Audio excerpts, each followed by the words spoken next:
The fountain, decorated with roses, creates a romantic atmosphere, perfect for the confession that the blonde man seemed about to make to his lady, but if you overhear their conversation. "I'm tired of you always following me around," the man said angrily, pulling his hands away. The girl was so shocked that she couldn't even put together a sentence in her defense. But the blonde doesn't stop and begins to threaten that he will tell about all her machinations and achieve the breakup of the engagement. The girl doesn't want to cling to him, but for some reason she doesn't say it out loud. But he just looks down sadly. This way she won't see eyes full of contempt. On such a sad note, the couple, or maybe not anymore, separated. "At last this episode is over," the lady whispered as she approached her carriage. "And then she will sit in that carriage, and the day will repeat itself. A lot of time has passed since the girl got into an affair. And once she was an ordinary worker, like thousands of others. Although, if you remember how it all ended, her life can hardly be called ordinary. The day that changed the heroine's fate was the anniversary of her relationship with the guy she fell in love with back in school and tried to get his attention for 10 years. Having finally become an adult, she was able to reach out to his feelings, so the girl hurries to the meeting. However, the guy, greeting her with a shining and treacherous smile, said that he was going to get married next month and they needed to break up. The heroine's face reflected genuine incomprehension and horror. She began to ask him warily if he had met anyone else. "You're so annoying, you're so intrusive." The cruel words hung in the air. As it turned out, his plan was to date for a while, and when the girl calmed down, he would leave her, because he never loved her. Finally, by saying that he has children and a family, he finally finished off the heroine. All the warm memories in that world cracked and shattered like glass, leaving behind only tears. Returning home, the girl reproached herself for her stupidity and naivety. While crossing the road, she was suddenly blinded by the headlights. But the heroine did not move from her place. There was no fear in her eyes. Grief seemed to have taken possession of her body. When she opened her eyes, the girl found herself alive. Moreover, she found herself in a luxurious room. Approaching the mirror, she was met by a lady of extraordinary beauty. In her, the heroine recognized Layla Bartwhistle, the same minor villain who dies at the beginning of the plot. She makes fun of the main character, Alicia, at any opportunity. Bad character, self-centered, always creating problems for others. She is in love with her fiancé, the son of a marquis named Julian, who does not even look in her direction. She can only humiliatedly watch as he flirts with other ladies. However, she dies in a carriage accident, and that is how she ends. And for some reason, the heroine found herself inside this story. She tried in every way to resist the plot, ran away, hid, to avoid the fatal carriage. But no matter how hard she tried, every time it all ended with the girl sitting in it and being reborn again at the beginning of the day. Why did I reincarnate as Layla, I kept asking myself, because she knew better than anyone that the more you chase, the further he goes. The ball came to an end, and the lady headed to the carriage, where after a while she would die, and the day would repeat its cycle again. "Mrs. Layla," a familiar voice called from behind. It was Ian Ainsworth, the Duke's son. He is kind to everyone and has a strong sense of justice. One of the heroes of the novel who is in love with Alicia. Ian stopped Layla and demanded that she stop bullying the main character. The girl had already experienced this moment and knew that this meeting was not pleasant, so she humbly gave in, saying that the scene was over, and headed to the carriage. The Duke's son called out to the girl, but she did not respond, as she was in a hurry to die again. Then he intercepted her hand. The moment he turned Layla towards him, both of them caught their breath. But for the heroine, this happened because she realized that there was no such scene in the original. The man was confused by the girl's words and began to ask what she meant when she spoke about the scene, to which she did not answer. As she was about to leave, she said at the end that they were useless extras, and the Duke, of course, didn't understand this either. To sort things out, he asked her to stay and explain. The heroine was confused because before everyone followed their roles, despite all her efforts. But for the first time, her improvisation changed the course of history. Ian volunteered to escort the lady himself. The carriage had not even traveled 5 meters when another one crashed into it. Breathing a sigh of relief, Layla still couldn't believe that she had managed to escape death. Dying over and over again, trying to attract the attention of a man who doesn't care about her, and then dying, feeling absolutely helpless. This life died in that carriage because now the heroine is free. Then the heroes got into the Duke's carriage, but the girl didn't even think to ask where they were going. All her thoughts were occupied with Ian, namely his unwavering kindness, because despite the fact that she was always mocking his beloved, he allowed her to sit in his carriage and even offered to take her. The man's question brought the girl out of her thoughts. He again asked the heroine to explain why she thought they were extras. Layla didn't know what to answer. It was hard to believe that this whole world was the story of some novel, but she decided to try, because it could change the despicable attitude towards her. "The world is described in some novel," the Duke said in shock, and it was impossible to tell from his face whether he believed her words. The lady, sensing defeat, began to justify herself by saying that this was complete nonsense. A pain appeared deep in her soul. She told him everything, both about the affair itself and about how she died again and again. The man turned to her again, feeling that these words would be decisive. The heart sank, preparing for any outcome, but it was a bummer. The Duke worriedly asked if she had hit her head and even suggested calling a doctor. The girl decided that this reaction was quite logical, but then she came up with a way to prove she was right. The lady offered to tell what would happen next in the plot, since it is impossible for an ordinary person to predict this. When the carriage arrives at the square, Alicia will be there with an armful of flowers. The man was overcome with doubts, but he decided to take part in this quarrel. Meanwhile, the carriage arrived at the place of the dispute. The square seemed empty, everyone could be noticed. But among all of them, a green dress stood out, seeming to enliven the gray streets. The Duke was confused when he recognized Alicia. Leaning towards the bird, she accidentally collided with someone. This man also stood out from all the others. He had white-gray hair and red eyes that would definitely be imprinted in anyone's memory. He asked if the main character was okay, holding her gently. Ian, watching this from the carriage window, at first felt jealousy towards the girl. And then, the realization of what was happening overwhelmed him with shock. To this, the lady merely said that she knew how this story would end, and added with regret that his love was doomed to failure. The man called the heroine his progenitor, and although not without doubts, believed in the girl's powers. But despite fate, he does not want to give up his feelings for Alicia. Layla was amazed, genuinely amazed, by his persistence. Ian continued to reason that if everything the girl said was true, then she should have died, but she was alive and well, which meant that the plot of the book could be changed. The heroine was confused, but insisted on not completely changing history, and perhaps fate would come for her again, waiting for the right moment. But the Duke was positive, because the possibility of changing history still exists, so he does not want to give up just because it is supposedly predetermined. My breath caught again. Layla was inspired by his speeches. Thanks to him, she is once again ready to fight injustice and defend her choice. Ian is truly a genuine person, and it's now clear why readers were so kind to him. If he hadn't called out to her then, she would never have moved from that dead point. So Layla decided to ask such a person to enter into an alliance that would be beneficial to both of them. The Duke was confused and did not know what to answer. Meanwhile, Julian arrived home, again outraged by the thought that he would again have to, on his father's orders, babysit what, in his not fully informed opinion, was a scoundrel. He was met by the family butler, who informed him that Mrs. Layla was currently absent. The Marquis's son did not immediately understand what he heard again, because he was sure that Layla should have returned by this time. Therefore, no matter how much he did not want to, he had to go and get her personally.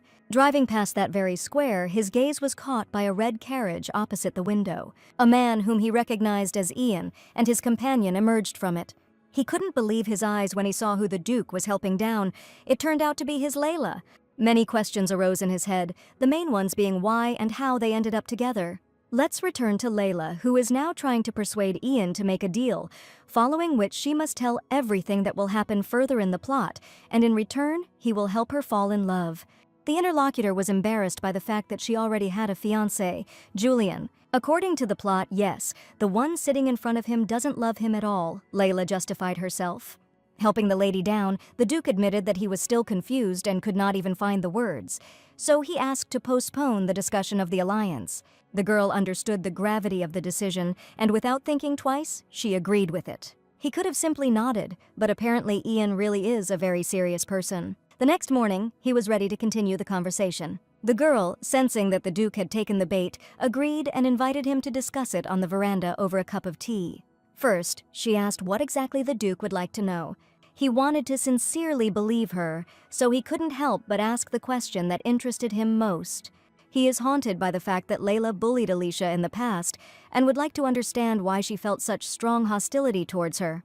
To this, the heroine calmly replied that it was not she who was mocking her, not the Layla who was sitting in front of him. The Duke's face expressed incomprehension, and the girl continued. She lived the same day over and over again, yesterday by the way, and at the end of each such day she died.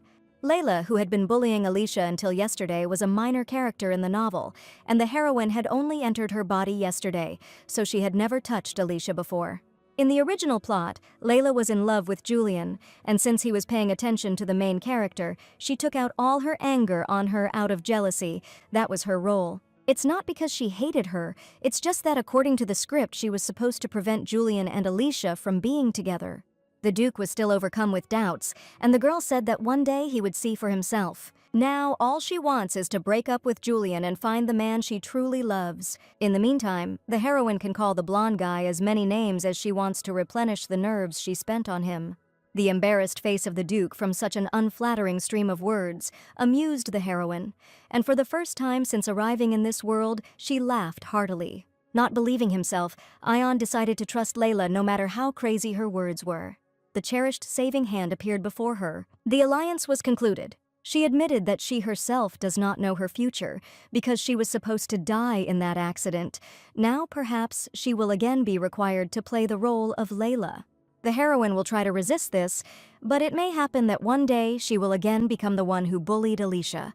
Just as Ion wanted to say something, a male voice was heard from behind, calling Layla. It was Julian. The lady began to noticeably worry he couldn't find out about the affair. She had to find a way out, somehow.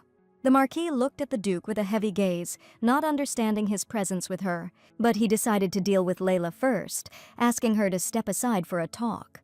Having received a refusal, he began to interrogate her about what she had done yesterday, slightly humiliating her with it. "We need to come up with something urgently." "Are you really interested in me? I'm flattered," the heroine said, smiling stupidly. Julian was speechless for a moment. "Who would even want someone like you if you don't want the engagement to be broken off? Stop acting weird." As soon as his voice returned, he immediately went on the attack. Having said one last thing not to disgrace the family name and leaving behind an uncomfortable atmosphere, he left. Even if the heroine escaped death, the role of Julian's bride still remained hers, and she only thought that she was finally free. Ian was concerned about the girl's condition, but she just waved it off, saying that everything was fine.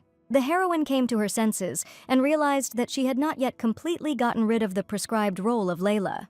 The Duke saw the lady's confusion, but decided it would be best to remain silent, when suddenly the girl continued.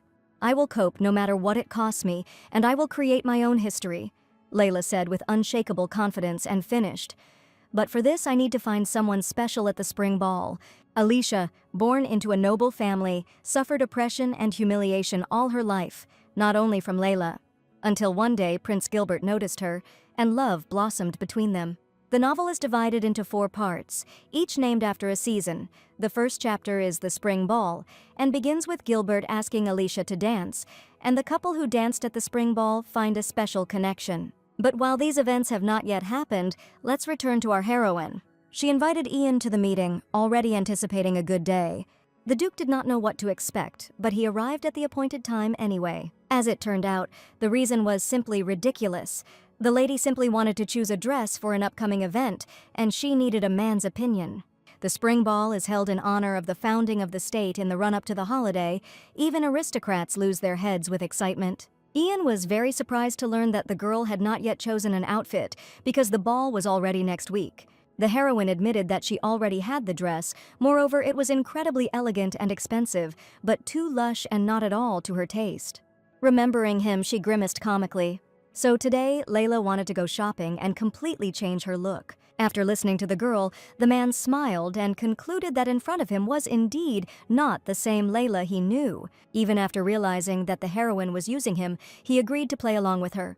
Here, having relaxed her vigilance, the girl let it slip that there was another reason. But quickly putting an end to the conversation, she dragged Ian straight to the shops. First, they decided to choose a dress that would highlight all the advantages of the lady.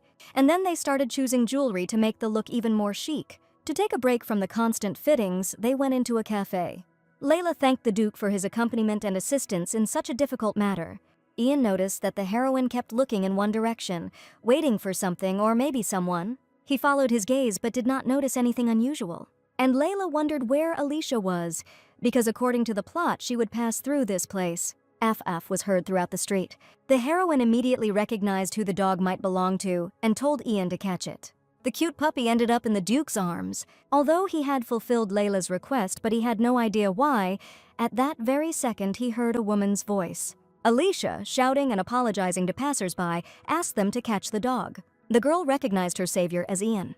Smiling sweetly, as all main characters can do, she began to thank the man. The Duke's heart could barely bear this moment, and smiling in response, he began to politely refuse praise. The heroine, who was watching this awkward dialogue, was also involuntarily touched by their behavior. In the original, there is a scene where Alicia finds a puppy and helps him return to his family.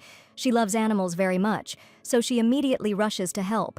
It is this kindness that wins the hearts of the other characters, and it is no wonder that the whole story revolves around it. But according to the plot, the main character was not supposed to meet Ian in this place, so now a scene is born that was not in the book. And this means that the novel can still be rewritten in one's own way, Layla concluded solemnly. Having decided that the heroes needed to talk calmly in private, the girl left and continued her plans. On the way, her gaze caught a jewelry store. Namely, the pendant. It was not massive and made of pearls, ideal for the upcoming celebration. "I didn't expect to see you in this place," said a voice she wished she never heard again. Julian continued to criticize the heroine for squandering money again, although this should not have bothered him in the least. Without giving any sign that she was upset by his appearance, as far as possible, she greeted him. In response, he continued his insults with redoubled force. Why did he pick on the heroine? This scene wasn't even in the novel. If he didn't want to see her like that, then why did he even approach her? Then he remembered what he wanted to demand from Layla. "Don't you dare come near me at the spring ball," Julian said haughtily, raising his chin. The girl realized that she could no longer tolerate this humiliation. "No problem. In that case, I'll just choose another partner for myself," Layla retorted with dignity. Julian asked, breaking into a shout, who she was going to dance with, but it was clear that it was clearly not him. The lady calmly replied that she had not yet chosen, but she was not going to stand alone in the middle of the dancing crowd. If she, as the daughter of a count, does not dance at the state ball and simply freezes in place, rumors will spread that their family is not sufficiently devoted to the crown. But Julian was more worried not about this fact, but about who would dare to dance with such a hateful, again in his opinion, person as Layla. Only one person came to mind, Ian. Layla and he had been together a lot lately, and this put the Marquis in a difficult position, or maybe it even touched. Enraged by his own thoughts, he threatened that if she ever dared to make a fool of him, he would not forgive her. He left, meanly condemning the girl and leaving her alone with her thoughts. The ball began, the carriages slowly began to arrive, and the music had already started playing a long time ago. And our heroes had just left, and Ian had the opportunity to ask if she knew in advance that Alicia would be there. To this, Layla answered positively and asked herself how they conducted the conversation. The man was embarrassed, but told about his attempt to invite the main character to the ball. Showing genuine interest, Layla froze in anticipation of what would continue. She agreed, the Duke announced, beaming. The lady was as happy for him as for herself, because deep down she was quite the matchmaker. In the original novel, according to the plot, Gilbert was supposed to ask Alicia to dance at the spring ball, but since Ian did it earlier, the ending should change, and with luck, he will be lucky enough to avoid that scene. Gilbert arrived at the ball, standing out as always. Just by waving his hand in greeting, he had already captured the hearts of the public. The culmination of the celebrations dedicated to the day of the foundation of the state is the royal ball. Many aristocrats use this event to introduce their heirs to society. They bring them to the ball in the hope of making a profitable acquaintance. This is one of the aspects of the spring ball. That's probably why there's such nervousness in the air, because no matter what, almost all the girls are hoping to dance with Prince Gilbert. But the Marquis himself has not yet invited anyone, for now. At this point in the plot, the very incident that will lead to Gilbert asking Alicia to dance should happen, so if we manage to avoid this incident and Ian is with her, everything will go differently. Having put down a glass of sparkling champagne, the lady went in search of a suitable dance partner. Although Layla is not particularly liked by the main characters, she is a real beauty in appearance. Therefore, there will surely be at least one person who will like Layla. Looking around, the girl realized that the choice was too huge. She had only lived one day at a time until now and hadn't even imagined that there would be so many people here. The heroine wondered who to approach. because it's hard to tell anything about a person based on their appearance. She decided that the first thing she needed to do was just start a conversation with someone, but she didn't know what it was about. If the heroine had known that this would happen, she would have read more novels or watched films about medieval aristocracy. If Ian were nearby, she would feel much more confident with him. But you can't rely on him all the time. And besides, he needs to be with Alicia now. While Layla was considering whether it was wise to start a conversation about the weather, Ian himself approached her from behind. "Mrs. Layla," he addressed her. The heroine, who was not expecting him, was very frightened by the sudden voice. Ian noticed that the girl was marking time and decided to find out how she was feeling. A real good guy. But to his complete surprise, the lady began to scold him for abandoning Alicia because the dance was soon. Shocked by Layla's behavior, Ian began to justify himself by saying that there was time and she was exaggerating. "You looked like you needed help," the Duke said in his defense. His words touched the heroine deeply. It is not often in this world that she is shown such kindness. Even when he is with the one he loves, he still pays attention to others, which is why people like him become victims of other people's intrigues. Layla continued to insist that the man go to Alicia and she would find herself a partner. But the honest Duke was tormented by the promise to find her a match together. The heroine was already tired of repeating that everything was fine and that the main character couldn't be left alone. Therefore, in order to convince him exactly, I whispered in his ear the future events that were to come. According to the plot, Alicia must accidentally run into a waiter who spills red wine on her dress. After this, everyone in the palace will start laughing at her, not even hiding their actions. And, ashamed, she is about to leave.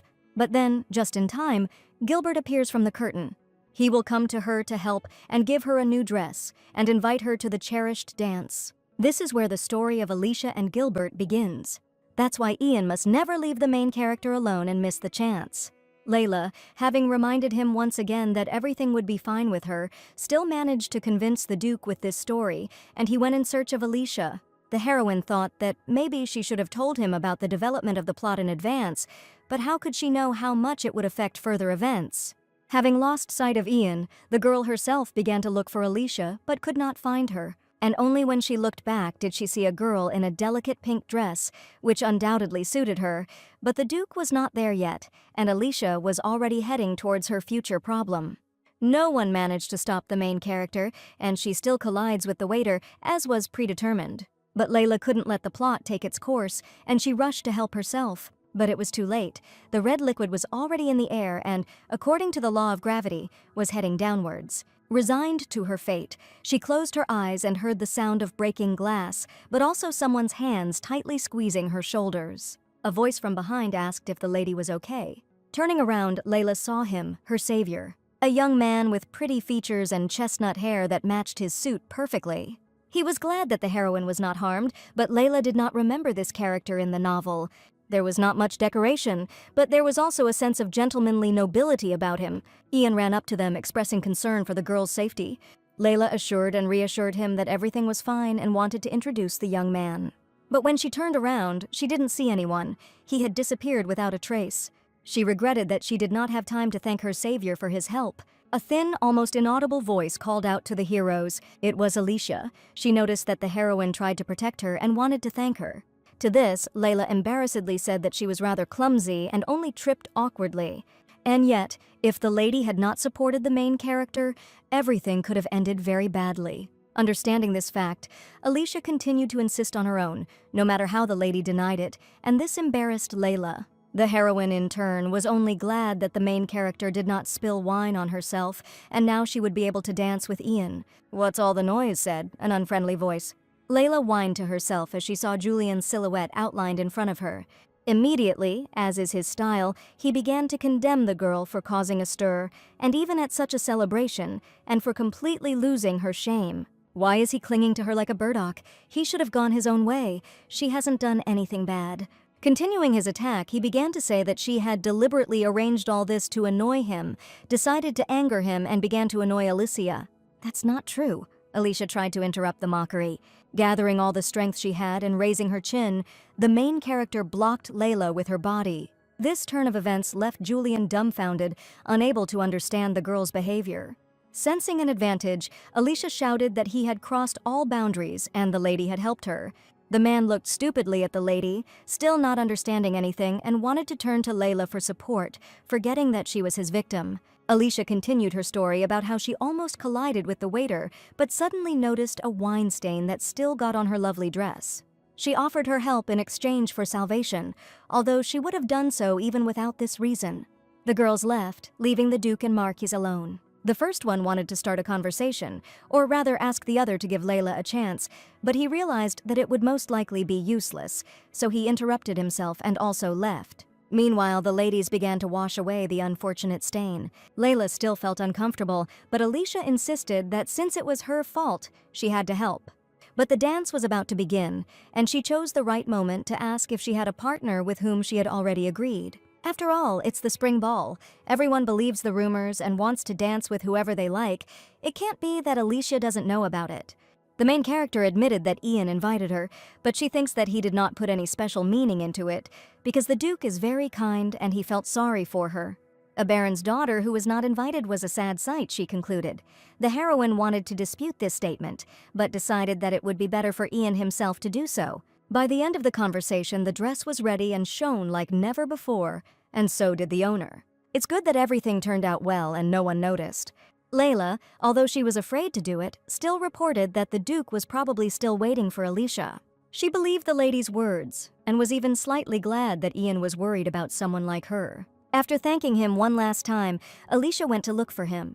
Even if they deviated slightly from the plot, the main character does not perceive Ian as a man. Maybe after the dance, at least something will change. A couple of minutes later, Layla also left the cozy room, deciding that it was time to return to the banquet. As she walked down the corridor, she calculated that Ian was probably already dancing with Alicia, but at the turn, she met the culprit of her thoughts. He said that the girls had not returned. He became worried and went to them. But Alicia should have returned by now, which means they missed each other. It turns out that the main character was left alone, which should not happen in the near future. Realizing this, Layla, grabbing Ian, rushed to catch up with the girl. Running past the gazebo, the heroes found Alicia, but not alone. Gilbert, offering his hand, invited the girl to dance. There was still hope that the main character would refuse, but she took his hand and accepted the invitation. They were late, everything went according to script again. "Ian, I'm sorry if I'd kept a better eye on Alicia," Layla apologized, feeling guilty. The Duke told her not to worry too much, but the heroine still punished herself for her inattention, and time moves inexorably forward, and the time has come to dance. As in the novel, the couple Gilbert and Alicia were the most radiant and stood out from the rest. Ian could only watch them with envy. You couldn't look at him without longing. And how it must have been for him. The heroine felt awkward in front of the man. She was simply afraid that if she told him everything, the plot could go completely wrong. But she herself proposed an alliance to him. Now, hiding everything that happens in the novel from him is dishonest and ineffective, so the girl suggested that he arrange a strategic council. She will tell you what will happen next in the plot, and this time they will definitely get closer to Alicia. Layla assured him that there was still a chance to win the love war. Ian decided that he still owed the lady a favor and had to help her find a man who would suit her, a good-looking one. The heroine sighed with relief when he smiled, once again convinced of the man's strength of spirit. She wondered if the Duke might have known the young man in the brown suit. Here, she finally remembered who her savior could be. It seemed he was one of Prince Gilbert's vassals. Just as the girl wanted to clarify her guess with Ian, the hateful voice was heard from behind again. Much to Layla's regret, the impudent man with golden hair once again appeared on their way. As usual, he immediately pounced on the heroine with accusations that she was hanging around Ian again. But suddenly, to everyone's surprise, even to himself, he invites her to dance. It was so unexpected on his part that Layla even grimaced, breaking away from her role as a decent lady. He himself didn't want to dance, and even like that, as if he was doing her a favor, he explained his actions by saying that his father would be indignant if he didn't dance with her. The girl really understood that there was no need for tension between their families and that, if they quarreled, her freedom could be restricted. Julian was also simply following the role of a decent groom. Perhaps she shouldn't have been so categorical, but she didn't want to dance with him and said so to his face. If the engagement was broken, it would be possible to change the plot. But Julian could not understand that he had been rejected by the one who was constantly running after him. He found the reason for this act in the fact that she decided to lure Ian in order to attract his attention. This conclusion, which he himself had come up with, made Julian smile smugly, and this conclusion completely threw the heroine off track. Julian, confident that he was right, continued to develop his thought, restoring his self-esteem. Ian made an attempt to stop the Marquis, but only became a new target for Julian. He reproached the Duke for trying to invite Layla to dance, although he knew that she was his fiancée. "What are you thinking? I didn't invite her anywhere and she didn't lure me anywhere." Ian was also already going crazy from the stupidity of this man. And he ended by saying that only a smug ass could ask a girl to dance like that without thinking about the lady's feelings. To this, the Marquis replied that the choice of how to treat the bride was his personal business. Ian decided to end this ridiculous conversation and, taking Layla by the hand, got ready to leave. But Julian managed to grab the girl's other hand and pulled it sharply towards himself, causing pain to the heroine. And the Duke, in turn, grabbed the Marquis's hand, urging him to let go of the girl. The girl found herself in a very disadvantageous position when a war almost broke out for her hand. Julian was starting to lose, so he went to his trump card. "Why do you need to protect her? Are you really in love?" The words hung in the air and weren't going to fall. At these words, for the first time in a long time, Ian's face expressed genuine contempt. No one dared to speak. After some waiting, the Duke, squeezing his opponent's hand even tighter, finally said that Layla was his close friend, and if someone treats another rudely, anyone will stand up for him without fear of consequences. This only provoked the Marquis, who reproached him that it was not normal for an unmarried girl and a single man to be together so often, and even to the exclusion of her fiancé, that is, him. The situation was getting tense. The heroine could tell Julian the truth. He still wouldn't believe her. The main thing now is to get out of this mess, but she doesn't want to attract attention to herself at all. "Ian, you're a good guy. You probably took pity on Layla and decided to make friends." Julian continued to develop his thought. But the Marquis smugly decided that this still did not excuse him for such an offense. The Duke asked decisively why he hated Layla so much, since she hadn't done anything to him. And suddenly the girl realized that Layla no longer bullied anyone or did anything that would irritate Julian. Even if this is part of the plot of the novel, he could have easily ignored the heroine and everything. The question caught Julian off guard. He knew that this woman was evil and insidious, always pestering him at the wrong time, although now it was impossible to notice her doing so, but this was certainly part of her cunning plan. Convinced of this, Julian said that Layla was a cunning and unprincipled woman. It infuriated him that Ian kept meddling in things that weren't his business, even though he had nothing to do with it. If he continues like this, it will drive a wedge between Julian and Layla's families, which will be bad for both of them. Having said that, if any consequences arose, it would be entirely her fault. The Marquis left. The conversation with Julian was unpleasant, after which the heroes felt completely exhausted. The heroine could not understand why he did not simply break off the engagement and they would be free from each other. To which the man explained that it was not that simple, because finding someone who matched his title was not that easy. Find a girl of noble birth and suitable age, appropriate to the house of the Marquis of Holloway. That is why the choice fell on Layla. Despite the fact that the Bartwhistle family is just a count's family, they have succeeded in business, they have had a long-standing relationship, so everyone knew about the upcoming marriage. While the girl was lost in her thoughts, the music changed from cheerful to calm, for ballroom dancing. There was no need to look for Alicia. She and Gilbert were shining in the center of the hall, striking everyone with their beauty. The heroine was overcome with guilt again and felt discomfort. "Don't you feel offended just standing there and watching them?"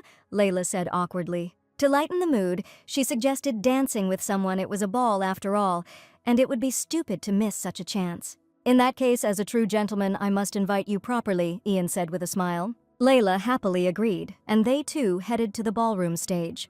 The heroes joined in the general dance and literally dissolved into it, enjoying the process. My head was spinning from the endless turns and music, but it only made me smile. When the dance was over, the heroes decided to take a break and go out to get some fresh air. While discussing a future plan to change the plot in their favor, the girl suddenly noticed a familiar silhouette on a nearby path.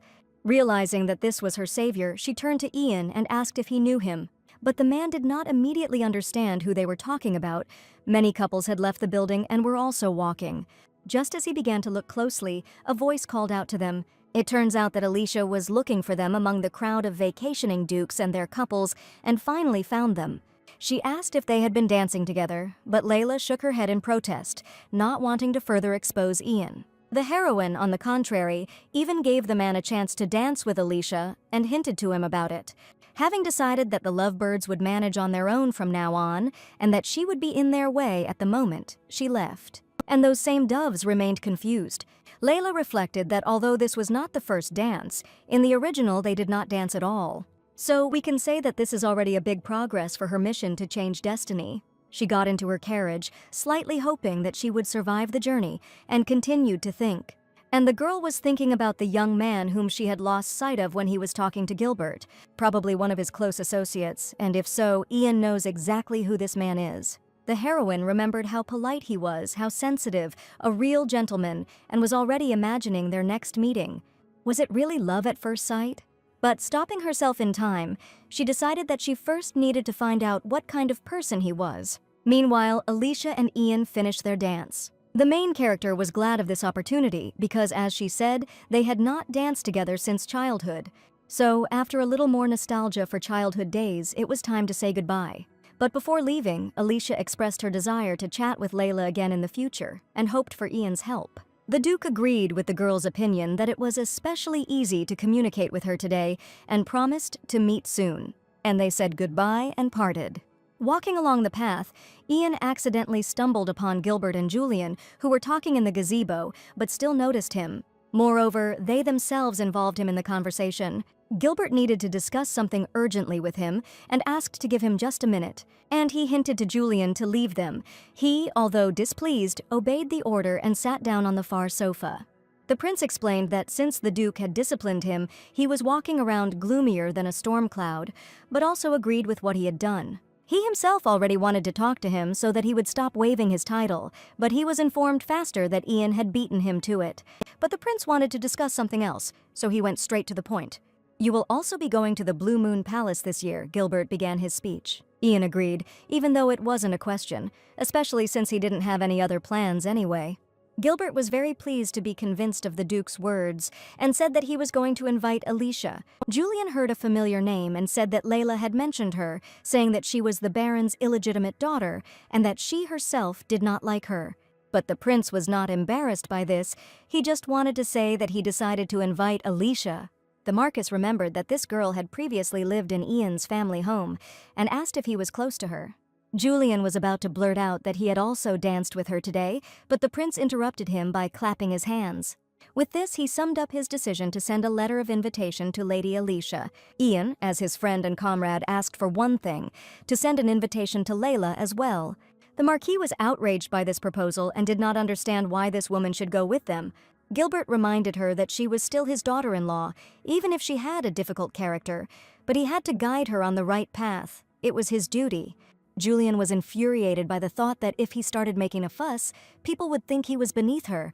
Ian said that Alicia herself wanted to make peace with Layla, to resolve all the misunderstandings because of which she had bullied her, and she would be much calmer if the girl was nearby. Agreeing with the Duke's opinion, the prince decided to also invite Layla to the summer residence. Meanwhile, the girl herself returned to the Bartwhistle estate. The lady's parents met her in the corridor and, one could say, they were furious. "You're late," said a cruel voice that belonged to the head of the house, and Layla's father, Marquis Bartwhistle. According to the plot, he is a businessman, constantly traveling around different regions on business.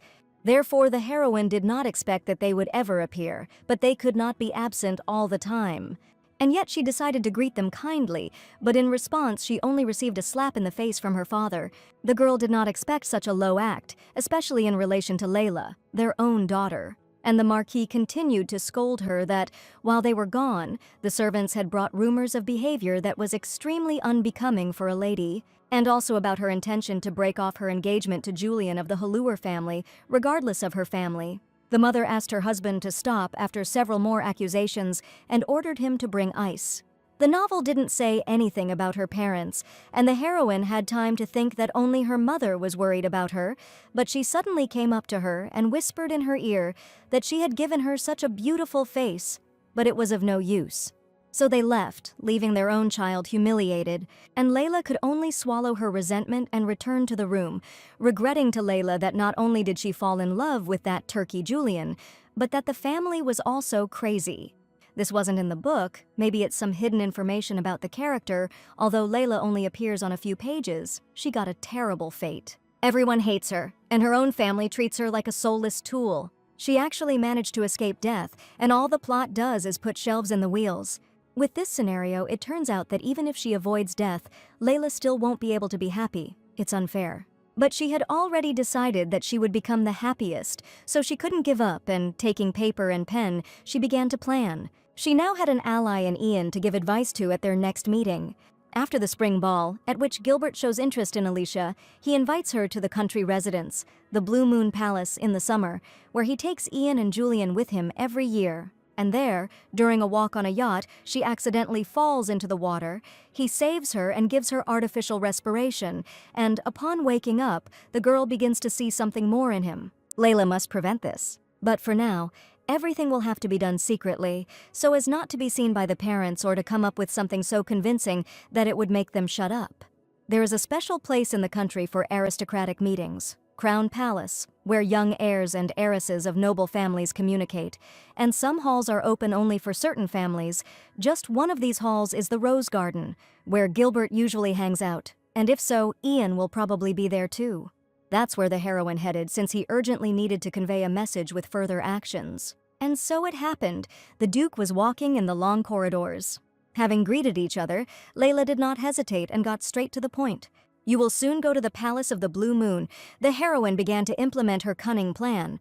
She explained that she had written out all the events that were supposed to happen there, and he would be able to get Alicia, all the while waving the scroll in front of Ian's face. However, he suddenly stopped the lady's speech and, embarrassed, asked a question.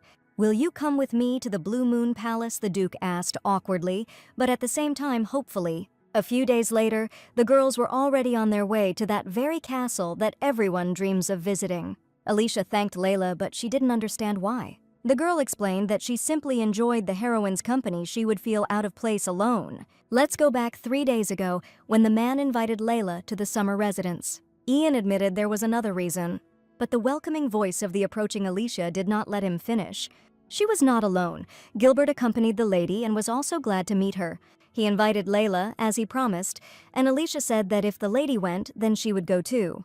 And then the heroine felt pressure from Gilbert and realized that she had no choice. But since the prince was going, that meant that the same person could also be there, and realizing this, Layla happily accepted the offer. That's how she ended up in the same carriage with Alicia, heading to the Blue Moon Palace. This time the heroine will cope, and the main characters will not be together. A few hours later, the girls arrived. They noticed that the wind was much fresher than in the capital, and appreciated it. It was not for nothing that the place was chosen as a summer residence. The castle itself, although people only come here in the summer, was in perfect condition. "Welcome to the Blue Moon Palace. You must be tired from the journey," Gilbert greeted the girls who arrived. "You've both arrived already." The next second, Ian appeared, no less happy about their arrival. Layla noticed for herself how the Duke simply glowed with happiness at the sight of Alicia. The prince suggested that they go inside and asked the servants to take their things to the designated rooms. From the outside, of course, it was luxurious, but inside it turned out to be something special.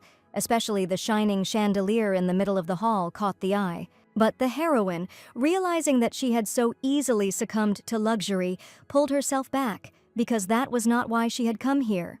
Her job is to keep the plot from going according to the book's plan, to make sure that nothing romantic develops between Gilbert and Alicia. They are in alliance with Ian. If only she will benefit, then it will be unfair to him, and also, the heroine is simply obliged to at least find out the name of that young man. The prince showed the ladies their rooms from among the many others, among which one could get lost. And then he said that once they had laid out their things, they should come to the living room. They were already preparing dinner there. Having wished him a good rest, he left, and Layla noticed how delicately he supported Alicia's words. A real MGG. But Ian also possessed this quality no worse. She asked if he had read her letter, but saw only the Duke's upset face. He was worried about the possibility of predetermined events, so the heroine supported him and even said that in extreme cases, she would do artificial respiration herself, not giving Gilbert a chance. The Duke doubted the girl's experience, but she assured him that she had already done a lot of mental training. Ian felt the girl's positivity and hope was born in him again, and the heroine, seeing the man's smile, seized the moment and reminded him of her request. Gilbert, although he behaves in a friendly manner, is still a prince. He has many servants and assistants who often change, but the lady is sure that he is here now, and as soon as she sees him, she will inform. But before that, she decided to go to her room first and tidy herself up. After a while, Alicia knocked and asked Layla to go into the living room with her, and she agreed. It seemed she was embarrassed to go alone. But, having arrived at the place, the mask fell off and the main character looked around the room with all her eyes. Gilbert and Ian were already in the room, as well as, to their great but predictable regret, Julian. Holding back her emotions, the girl said hello, already expecting him to attack her. But he did nothing of the sort, to the heroine's surprise, and she decided that he was holding back in front of the prince. However, since the Marquis did not pester her with reproaches, she was thankful for that. Layla decided to sit down in the next seat next to Alicia and suddenly noticed that the guy who saved her at the ball was now receiving an order from Gilbert.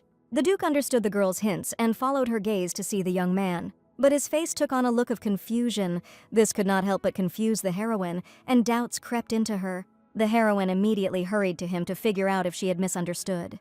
She asked if Ian was right about the guy he was thinking of, but there was no mistake, and now it was because of him that he couldn't put words together. The Duke was unable to tell anything about him. They were interrupted by Julian's question, and after that he reported that the prince invited Alicia to walk along the coast. Suddenly, the heroine realized that he was going to take a ride on the very yacht where the disaster would happen.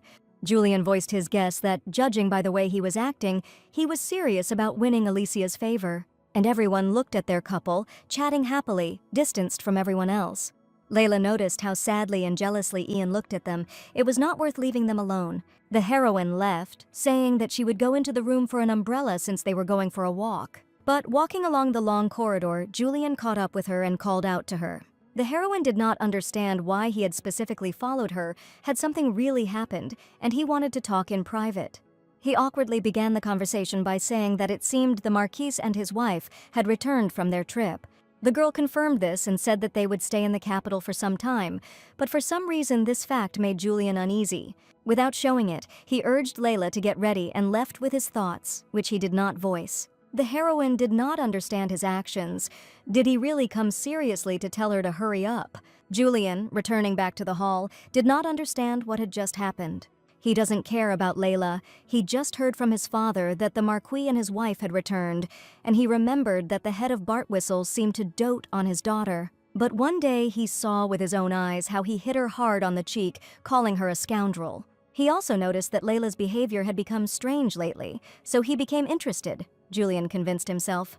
After some time, the company finally got out of the building for a walk. Layla and Alicia were amazed by the beauty and large size of the yacht. It was the first time they had seen such a ship.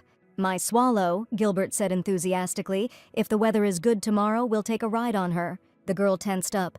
Everything began to happen exactly as in the plot of the novel. The main character invited Layla to go with them, and she reluctantly agreed. But she couldn't help but try to ruin the trip and pointed to the gathering clouds, saying that tomorrow would most likely be cloudy and it would be dangerous to go out to sea in the coming days. However, Gilbert refuted the girl's worries and reassured her that even if the sea became rough, his ship was very strong. "If that's the case, then there's no need to worry." Layla retreated. It would be more expensive to contradict the prince's words, but the heroine hoped that her warning would at least make them a little wary, and then we'll see how the situation goes. And yet, looking at the others, deep down, she realized that she too wanted to have fun with everyone. But from the very morning, this corset was wildly tight and caused discomfort, and now the sun was so hot. Layla gets the idea to go and find a place to rest, but suddenly she stumbles. Not having time to group herself, the girl was preparing for a fall that did not happen. "Are you okay?" asked the brown-haired boy, not letting the girl fall to the ground. "The hero saved her again? Is it possible for someone to help so many times in a row? Is it really fate?" Layla thanked him, and while she had the opportunity, tried to at least find out his name.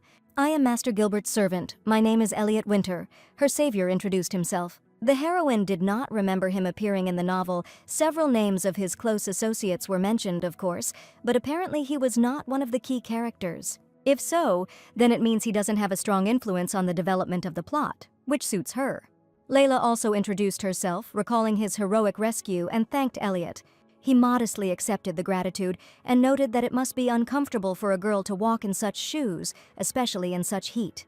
Therefore, if she didn't mind, he suggested that they rest a little in the shade, and he would bring something refreshing. The heroine, of course, agreed. Arriving at the place, Layla was enchanted by the surrounding beauty of nature and surroundings. Elliot brought the most popular desserts and drinks in the capital at the moment. They really looked delicious. I really wanted to try them. The girl asked the guy to join in, but he politely abstained since he was on duty, which delighted her. The young man asked the heroine to keep this a secret from his master, and admitted that in fact he has a terrible sweet tooth, and he specially ordered those desserts that he himself loves. The guy initially thought that once everyone tried it, he would be able to afford himself a piece too. But if the lady didn't mind, I would like to join her. Extending his little finger, he suggested they have a sweet little secret. I swear I'll keep this a secret. Layla happily wrapped her little finger around his finger, and they continued to enjoy the delicious desserts together. As expected from Gilbert's confidant, so attentive, thought of everything, and also treated me so caringly. What a wonderful person. My heart was jumping in my chest. Could this feeling really be that very same love? But the girls' company was already approaching them, and it was time to stop this prank. Alicia happily pounced on Layla and began asking how she spent her time, and Elliot, with a final wink reminding them of their secret, already put on the mask of Gilbert's servant. Only Ian followed him with a displeased look, and time moved towards evening. Since the heroine was reborn, she had never once admired the sunset so calmly. She was remembering all the good things that had happened today, but her thoughts were interrupted by the Duke. She began to tell how the young man saved her from falling, and then suggested that she take a rest, but the man interrupted her flow of words again. "I'm sorry I didn't tell you this in time, but Elliot is not right for you," Ian finally said. Layla was surprised because she had already gotten to know him better and thought completely differently. Just as the Duke was about to explain his position, he was interrupted again, not allowing him to speak. Alicia ran up to them to invite Layla to the large bathhouse she had recently learned about. The heroine really wanted to relax after a hard day, but she felt awkward at the thought of leaving Ian again. But she still didn't want to raise this topic in front of the main character, so the lady agreed, asking the man to tell her all the details later. The baths turned out to be not just large, but enormous and decorated with pictures inside. It turns out that Gilbert sent servants to help them prepare for bathing. Alicia was very confused by this, and in fact Layla was too, she just didn't show it. So she let them go, saying that they could handle it themselves. Even after diving into the water, the lady continued to think about what exactly Ian wanted to tell about Elliot. She was incredibly curious, but at the same time a little scared. "Thank you for intervening then?" Alicia suddenly interrupted the flow of thoughts, as she knew how to do. But the girl could be understood. She was not used to the help of servants, and now, when the opportunity presented itself, she was embarrassed to refuse. Alicia noticed a decline in Layla's good mood and was worried that she might be ill. The heroine didn't even notice how her face changed. She was too immersed in thoughts about Ian and lost concentration, so she decided to start a conversation. And suddenly, the idea came to her to take advantage of the moment again and recommend the Duke to Alicia. The girl casually asked her if she had ever fallen in love with anyone. The main character jumped from this question. It caught her so off guard. That's why Layla started first, and said that she herself has been constantly thinking about one person lately, but she can't understand if it's love. And again, returning to her question, she asked if anyone evoked similar feelings in her. Feeling comfortable, Alicia shared her thoughts that she had no right to love, since she was the illegitimate daughter of a baron, and therefore did not even allow herself to think about love. Layla completely forgot that the girl was an illegitimate daughter and was accepted into the family only because the legitimate heir died. Alicia probably feels like an outcast in this house. Although Alicia is usually so bright and kind, this is the side of her that was expressed most in the original plot. Don't talk nonsense. The fact that you were born out of wedlock is not important at all. Layla decided to support the girl. Alicia was very happy with these words from the lady and decided to shift the focus and voiced her guess that Layla's love was Julian. Because of Elliot, she completely forgot about this scoundrel, so she only confessed that their engagement was simply an agreement between families. Deciding that she no longer wanted to discuss the Marquis, she said that she felt dizzy and left. Meanwhile, the weather turned bad. It started raining and the palace was plunged into darkness. The girl had already returned to the room, where she was met by servants who offered her to change clothes. The tired lady agreed and was dressed in a nightgown that looked more like a thin dress. The rain hit the glass and only grew stronger, as if foreshadowing something, and suddenly a clap of thunder resounded throughout the palace. The lights suddenly went out, probably caused by lightning, and the building became dark. The servants assumed that there was a problem with the electrical network and went to check. The heroine was left completely alone in a dark room, and her anxiety did not leave her. The servants had not returned for a long time, and the girl decided to go out, but having not walked even 5 meters, she collided with someone. Having become accustomed to the darkness, she was able to make out her obstacle. It turned out to be Mr. Elliot. He didn't want to scare the lady, but everything happened unexpectedly. He also said that the magic crystal that was used in the generator had cracked. As the servants had assumed, it was already being repaired, and for now he suggested waiting in the living room. On the way they passed by Alicia's room. She apparently heard them and looked out from behind the door. She was glad to meet her acquaintances, especially Layla, and stopped worrying about the darkness. The young man also invited her to go with them into the living room, and she happily agreed. But Layla was amazed by his kindness and boundless courage. Now the three of them walked along long and gloomy corridors, which the flashlight in the guy's hands tried with all his might to illuminate. The heroine was so worried just 5 minutes ago, but as soon as she met Elliot, she immediately felt calm. So why did Ian say that he was not right for her? Finally, they came to the living room, and all the men had already gathered there and were waiting for them. The girls were happily welcomed and engaged in conversation. Layla felt Julian's gaze on her, but catching it with his eyes, he immediately turned away. The heroine judged that he was not pleased with her company.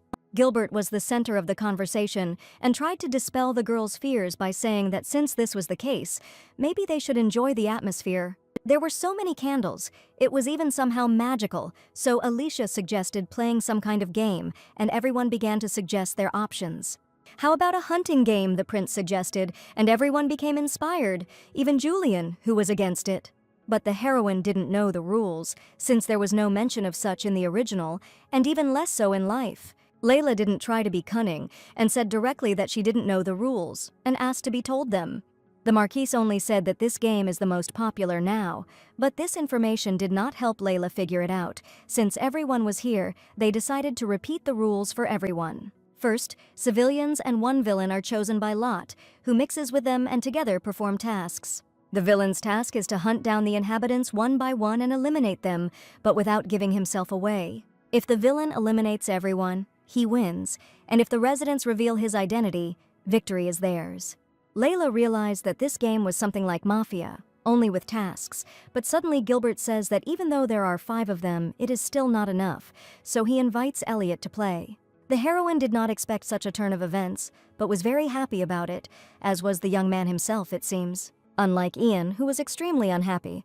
And yet something about this game bothered the guy, and having understood the reason, the prince allowed him to put down the titles for the duration of the game and participate seriously. The girl was incredibly happy and decided that this was her chance to become closer to him. Roses were brought into the room and one was attached to each person's chest. They couldn't really hunt, so if someone's flower was picked, that dead person would have to go to the cemetery, that is, to the dining room, and this living room would be the no-blade zone. The courtiers prepared lots in the form of pieces of paper, and everyone drew one to find out their role. Layla got the status of a civilian, and she was happy that if she behaved like everyone else, nothing would happen. Maybe she would even be able to talk to Elliot. The whole thing took 1 hour, it was very exciting, so the girls decided to team up. Leaving the safe zone, they walked out into the darkness, with only the lanterns illuminating the way. But then the ladies realized that their tasks were in different rooms. The heroine needed to go to the library and Alicia to the greenhouse. Of course it was dangerous, but in order to complete the quests in an hour, we had to split up and act alone. Layla reached her place. She needed to find one specific book among all the books. It turned out to be easy to find it.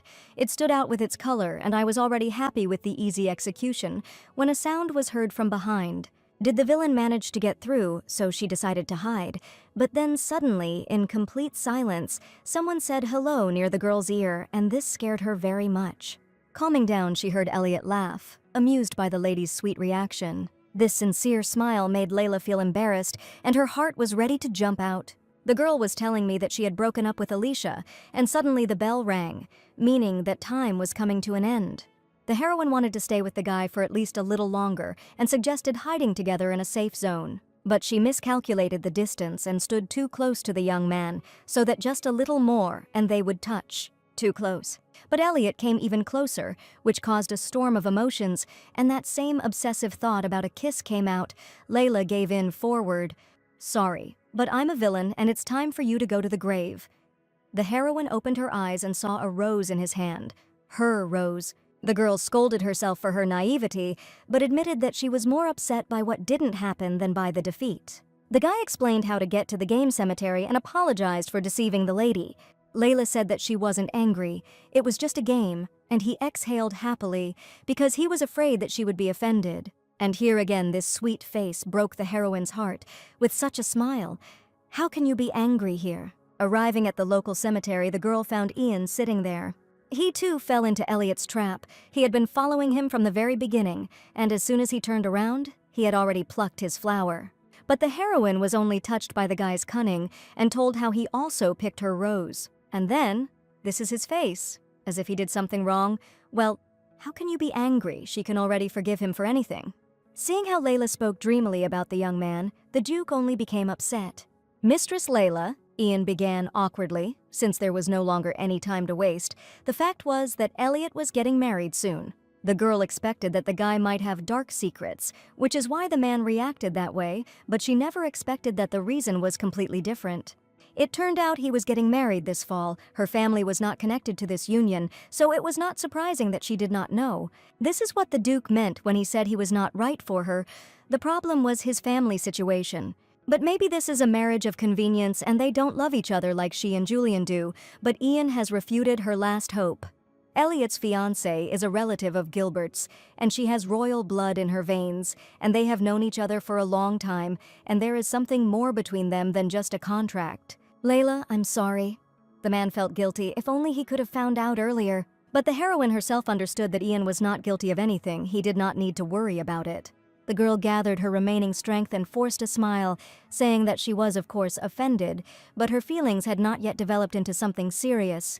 There is no point in loving someone who already has a partner, the lady said, hiding the bitterness in her voice.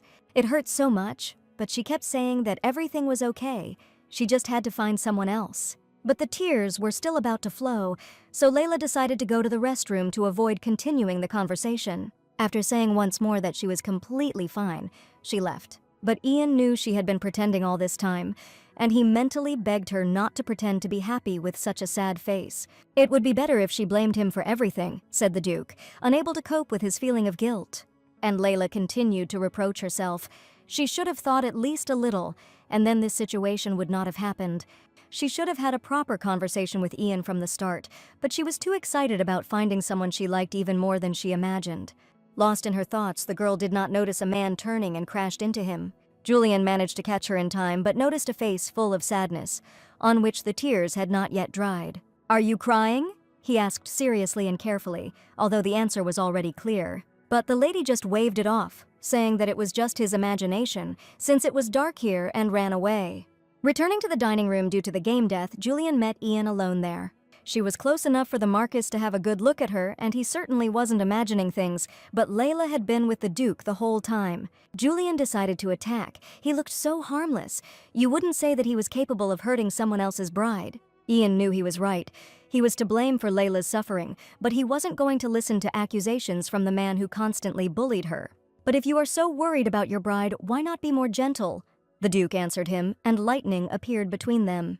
But the quarrel was interrupted by the light suddenly turning on.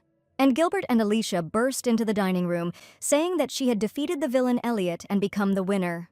But the Marquis ignored this and left, saying that he had gone after Layla. The girl had already returned to the room and was sadly looking at her reflection in the mirror. She felt like a complete idiot, and her eyes continued to water, bitter tears streaming down her beautiful face. This was not her first life, but her feelings were stirred up because of a person she knew nothing about. The same mistake again. But Elliot is not an ex. It's good that Ian stopped her in time. She will need to thank him properly. Opening the door, the heroine met Julian on the threshold, who seemed to be waiting for her, but for some reason did not enter. Layla assumed that the game was probably over by now. The Marquis confirmed this and confidently stated that this was another trick of Gilbert's to get closer to Alicia. So he also noticed, the prince doesn't even hide his intentions. Suddenly, Julian came close to her ear and whispered that she better not be so friendly with him. Seeing the confusion on the girl's face, he explained that he meant Ian in his words.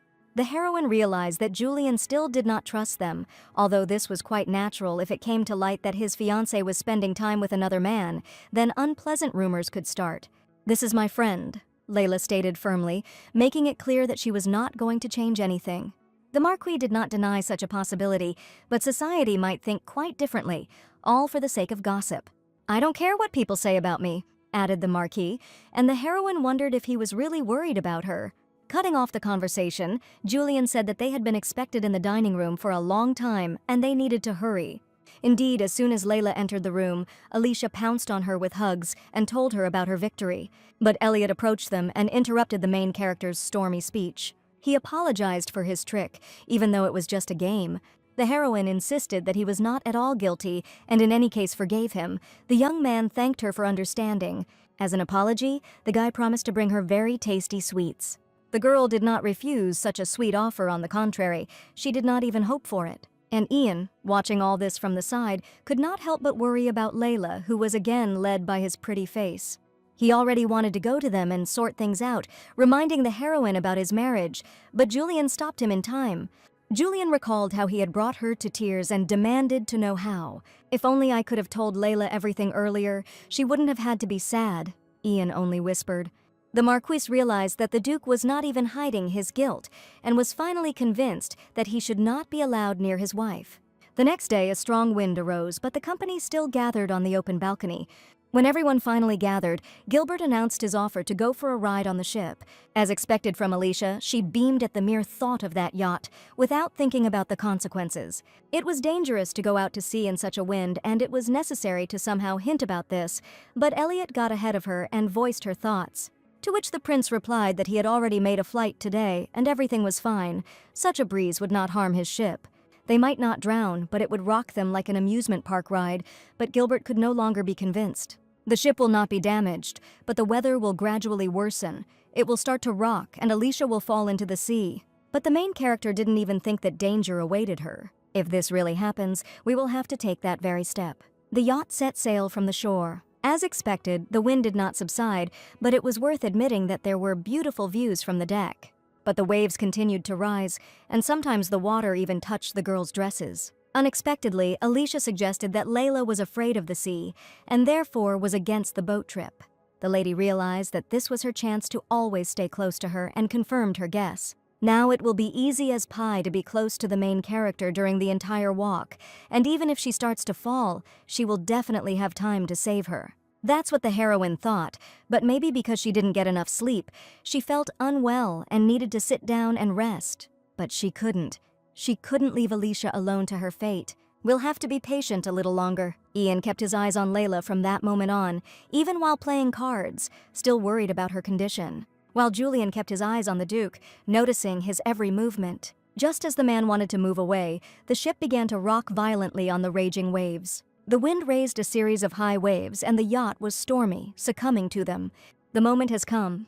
Alicia found herself near the sides, and it seems she is about to lose her balance. Without wasting a second, Layla grabbed the main character and tried to keep her from falling. But there wasn't enough strength. The girl's hand slipped. Luckily, Gilbert, who was running as fast as he could, managed to intercept her and save her from falling. Breathing a sigh of relief that Alicia was okay, Layla was completely exhausted from the physical and mental strain. The next moment, her friends were already shouting her name at the top of their lungs for some reason. She realized that she was falling into the sea. The heroine couldn't breathe, because on the surface, she was so surprised that she didn't have time to hold her breath. "We need to help her quickly," the prince shouted to his subordinates. But turning around, Gilbert saw Ian running and jumping into the arms of the blue sea. Julian was in great shock from the Duke's actions. He did not expect that he was even ready to risk his life for Layla. And the man continued to swim towards the heroine, sinking deeper and deeper. The fluffy dress got wet and pulled the girl to the bottom, but the Duke was more agile and caught Layla. He pulled her onto the sandy shore, saving her from this nightmare. When she woke up, the heroine only said that she tried to protect Alicia, but ended up falling overboard herself. A pitiful sight. But Ian forbade her to say such a thing to the lady because he understood that he had almost lost her forever and hugged her tightly. "You put yourself in danger. There's nothing to laugh about. You should take better care of yourself." He was afraid that she might disappear again and put herself in danger. Seeing that the thin fabric of the dress had become almost transparent from the water, he politely turned away. But realizing that Layla was shaking, he found a solution. The man took off his shirt and threw it over hers. He told the girl again not to take any more risks, because it wasn't worth it, even for his sake. Ian first saved her, but now he is angry, and this touched the heroine. They decided that they needed to move slowly, because everyone must be worried about them. To say they were worried is an understatement. They ran, almost tripping, and carried towels to the victims. Layla, of course, said she was fine as she accepted a dry towel from Alicia. Gilbert began to praise the Duke for his excellent reflexes and heroism despite the danger. "We shouldn't have boarded the ship in the first place," Ian said reproachfully and walked away, leaving everyone behind with a feeling of guilt. He returned to the room and thought for a long time about why Layla worried him so much. And the girl herself took a hot bath to warm up, wondering why Ian was so angry. Returning to her room, she breathed in the fresh air by the window and then decided that she would have to visit him later. Suddenly there was a knock on the door. Layla thought it was Alicia, but she was wrong. Julian was standing near the door. He didn't go inside, but only looked at her, as if trying to notice every little detail. "You seem to be okay," the Marquis stated, and was about to leave. The heroine wondered why he had suddenly come and expected that maybe he would say something else, and that's what happened. Julian said that he wanted to make sure that she was not hurt. That's why he came. And this touched the heroine. But in the end, he added out of spite that he was actually worried about his parents, who would make a scandal if they found out about this incident. Layla was upset, because she had just begun to think good things about the Marquis, but she still thanked him sarcastically, and he smiled at this. The Duke was in his room at this time, but did not even turn on the light. Such an atmosphere corresponded to his state of mind. But then Julian burst in without knocking, sat down opposite him, and warned him to stay away from Layla. Such conversations had already taken place between them, but this time the Marquis was serious. Julian, although he was a close friend, had no right to tell him what to do, so Ian expressed his opinion, literally admitting that he was not indifferent to Layla. Meanwhile, Alicia decided to visit her friend and met her in the hallway. Layla said that thanks to the Duke she was not harmed, and she suddenly assumed from these words and his actions that Ian probably loved the heroine.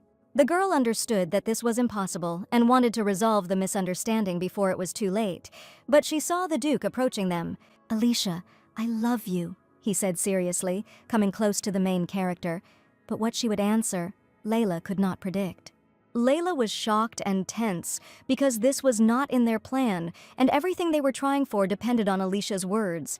The main character herself was no less amazed than the lady, but a slight blush betrayed her embarrassment. Why did Ian decide to act so suddenly and so drastically and desperately? "Sorry, you're more like a brother to me," Alicia said, looking uncomfortable as she answered.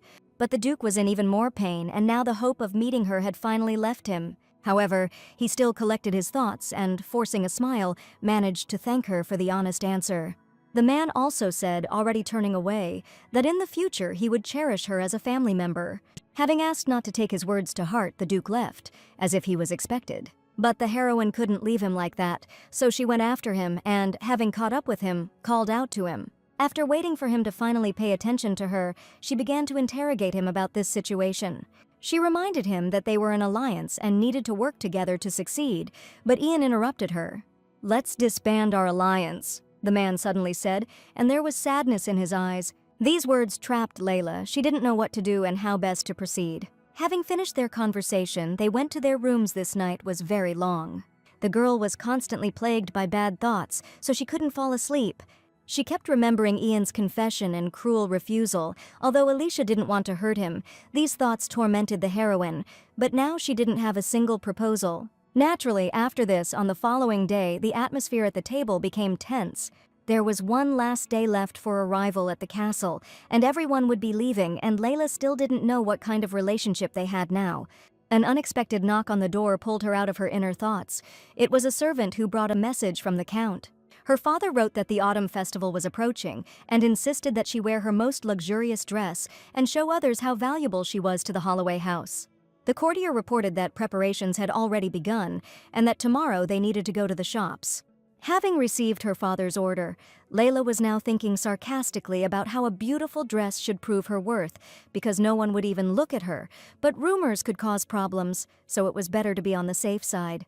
The Autumn Festival is one of the main national events, a harvest festival, and it is at this festival that the prince confesses his love to Alicia. But Gilbert is a prince, and the main character, although the daughter of a baron, her mother is only a mistress.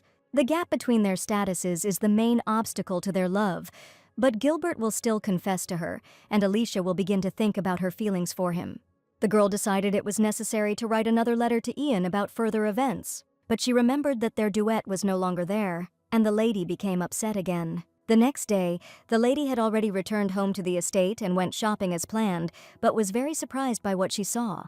For the first time, such a large selection of dresses appeared before her, all of which were not inferior to each other, as if they were having their own competition. Layla, of course, admitted that they were beautiful, but there was still too much luxury. The lady began to sort through all the dresses in search of something more modest. And suddenly the bells above the shop door rang. Someone entered inside, and the girl turned around. She saw Alicia and the Duke, but they were together and happily discussing something. The main character noticed Layla and greeted her warmly, and then began to complain that they hadn't seen each other for a long time, and that she was lonely. The girls really hadn't seen each other since the resort, but the heroine was more confused by the fact that they came together. The Duke said that Alicia wanted to have her dress altered, although she had someone who could give her a new one, but she didn't want to listen to him. The lady did not immediately understand who the man was talking about, because earlier he had grimaced at the very name of Gilbert. The main character awkwardly whispered that the prince might have invited her with completely different intentions. Layla didn't quite understand what the girl was talking about, so Ian explained that the prince had invited Alicia to be his official partner at the Autumn Festival. But the girl did not let the Duke finish his speech, shouting in embarrassment for him not to tease her anymore. Alicia admitted that she wanted the heroine to find out first, but the Duke was there and saw everything faster. It all looked very strange. The tension had disappeared somewhere. Why does Ian smile like that when he was rejected? Literally had his feelings trampled. Doesn't he love Alicia? And she certainly knows it. Layla didn't want to spoil the fun and knew she shouldn't ask about what had happened between them. The main character, without hiding her smile, admitted that she wanted to know who the Duke liked. It seemed like the ground had gone out from under her feet when the girl heard her cruel words. The mood in the room changed dramatically. The girl could no longer contain the storm inside herself. "Don't you think it's a little heartless?" the lady said, already in despair and reproach. And the main character, apparently, did not understand what was happening at all, and looked at Layla with incomprehension. Here, the heroine realized that she had said too much about her emotions, but they were still raging and could break out at any moment. Therefore, in order not to make the situation even worse, I hurried to leave the store without picking up anything. Alicia didn't want to leave on such a bad note and asked her not to leave. But the lady did not hear, or perhaps did not want to listen to the girl at that moment. Of course, she regretted the hurtful words she had spoken, but it was too awkward to go back. The carriage would arrive for her only in a couple of hours, so the heroine decided to take a walk and distance herself from the bad feeling. But her thoughts caught up with her, and now she was accusing Ian of also deciding to play along with her. Why is he acting as if nothing happened at all? He likes Alicia, but after her refusal, he still helps her. Moreover, it seemed like he was trying to introduce her to the prince. Layla could not understand this at all and did not want to put up with such an attitude towards him. Walking quickly along the path, she seemed to be running away from reality, and suddenly a carriage drove past her. The heroine noticed her and slowed down, and the transport stopped near the girl. She knew who the carriage belonged to, so she was ready when he came out. Julian jumped off her elegantly and, straightening up, walked businesslike towards the girl. The Marquis looked at Layla appraisingly and frowned. The girl hesitated. She didn't know what to do. She had no time to talk to him now. So the lady waved it off, saying that he had nothing to worry about and wanted to leave, but Julian managed to intercept her hand. "I'll take you. Get in," the man suddenly said, holding out his hand to make it easier for her to get inside.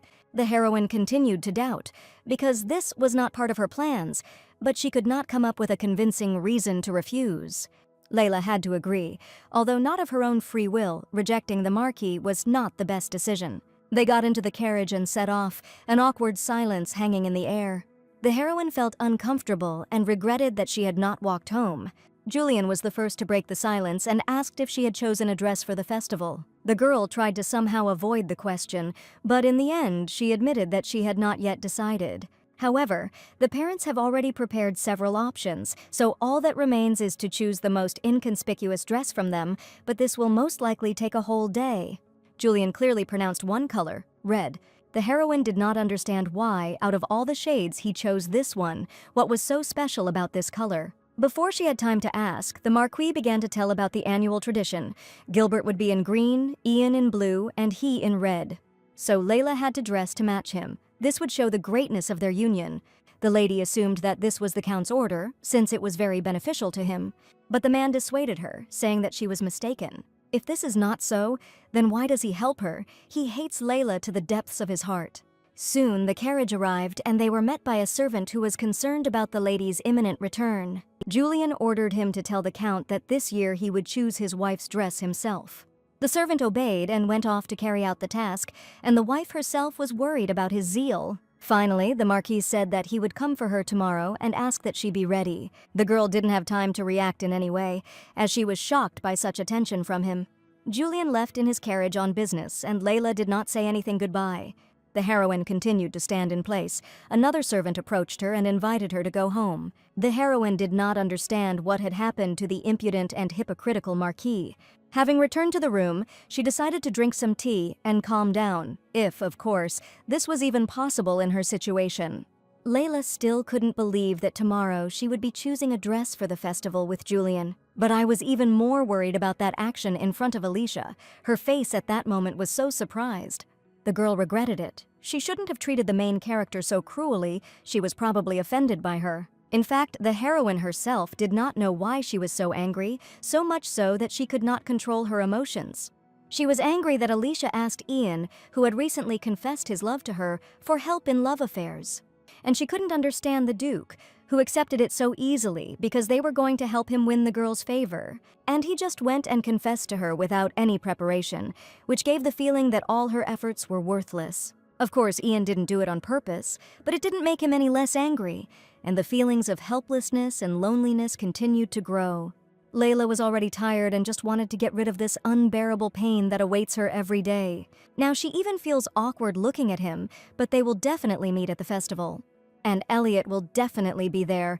Even though she said that she had let go of her feelings for him, she was still not ready to meet him. The heroine would really like someone to give her advice. Suddenly she realized that she was more angry about the fact that her friend was taken away from her, and this made her even more angry. Anyway, she had a meeting with Julian tomorrow, and she needed to figure out what to do with the dress. He said to pick a red one, and since this is an annual tradition, there should be one left over from last year. Looking into the closet, unfortunately, there were only dresses in cool and pastel shades, not a single red one. This brought a question to Layla's mind. Did something happen that seemed very important to the lady, but not a word was said about it in the novel?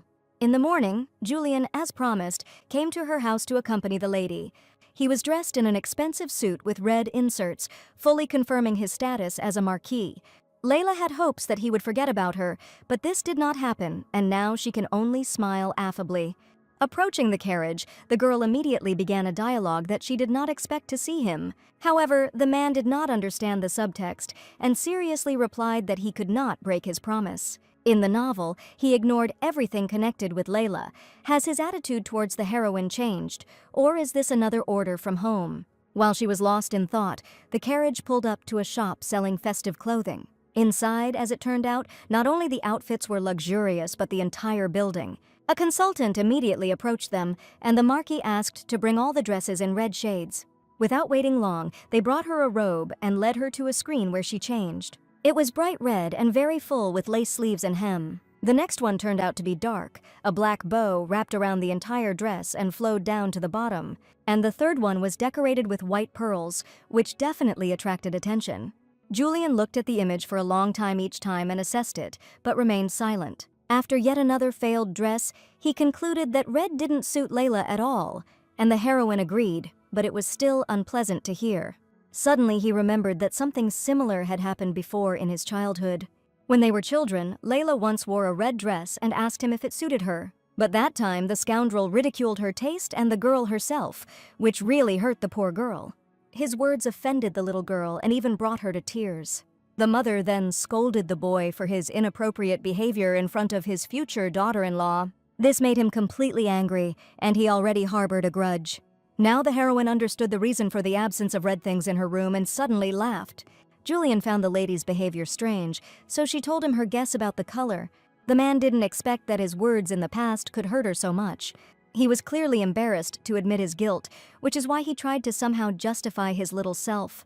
However, this did not change the fact that Layla had changed her preferences that day and adapted to him. Apparently this color is not for her, so she suggested trying on another one and pointed to a blue dress. She had a lot of dresses like that in her closet, but what could she do if red really didn't suit her? "Just not blue," Julian snapped, making it clear that he was against her choice. Naturally, this was irritating, but suddenly she was distracted by the now familiar sound of the bell. The girl got scared when she saw something or maybe someone. Ian appeared from the door and walked inside. He immediately noticed them, and Layla noted that they had been crossing paths for the second day in a row. The Duke seemed very confused by such a meeting, so the Marquis was the first to ask why he had come here. As it turned out, he just wanted to pick up the order, as he had recently been informed that it was ready. The heroine noticed that the man began to hold his gaze on her, as if trying to tell her or ask her something. This made her feel sick, and her worries came back in another new wave. She decided to run away, saying that she needed to continue trying on other dresses, and their color was no longer important. The girl quickly took the dress that the worker offered and ran behind the screen. The Duke did not expect the Marquis to go with Layla to the tailor and teased him about it, but he seriously stated that he was helping the bride choose an outfit. "Do you really care about her?" Ian asked Julian, suddenly determined. He replied that it was possible, trying to make his voice sound casual. But the Duke needed a sincere and precise answer, so he began to put pressure on the Marquis. However, Layla came out in a new red dress that faded into pink tones. Looking in the mirror, she realized that this was the most luxurious dress among all the others. Julian, on the contrary, thought it was very simple, but suitable for a girl. Therefore, I suggested adding some decorations to it to make it stand out from the rest. The heroine reminded the Marquis that she already had many different pieces of jewelry. But he was adamant and believed that the new dress needed new jewelry, and they should go to a jewelry store. Layla felt awkward arguing with Julian, so she agreed again and again. However, Ian, who was watching this scene, was against such an attitude towards the lady. The Marquis was proud of himself and his generosity. It all seemed wrong to the Duke. He felt a strange, familiar feeling. Julian took care of her, and Ian seemed to have nothing to complain about or worry about. This is how it should be, the Marquis with his legal bride, and their relationship is finally improving. But the Duke did not want her to wear this dress. He felt uneasy when he saw them together. The Duke made a displeased face. Apparently he had heard his words about the fabric after all.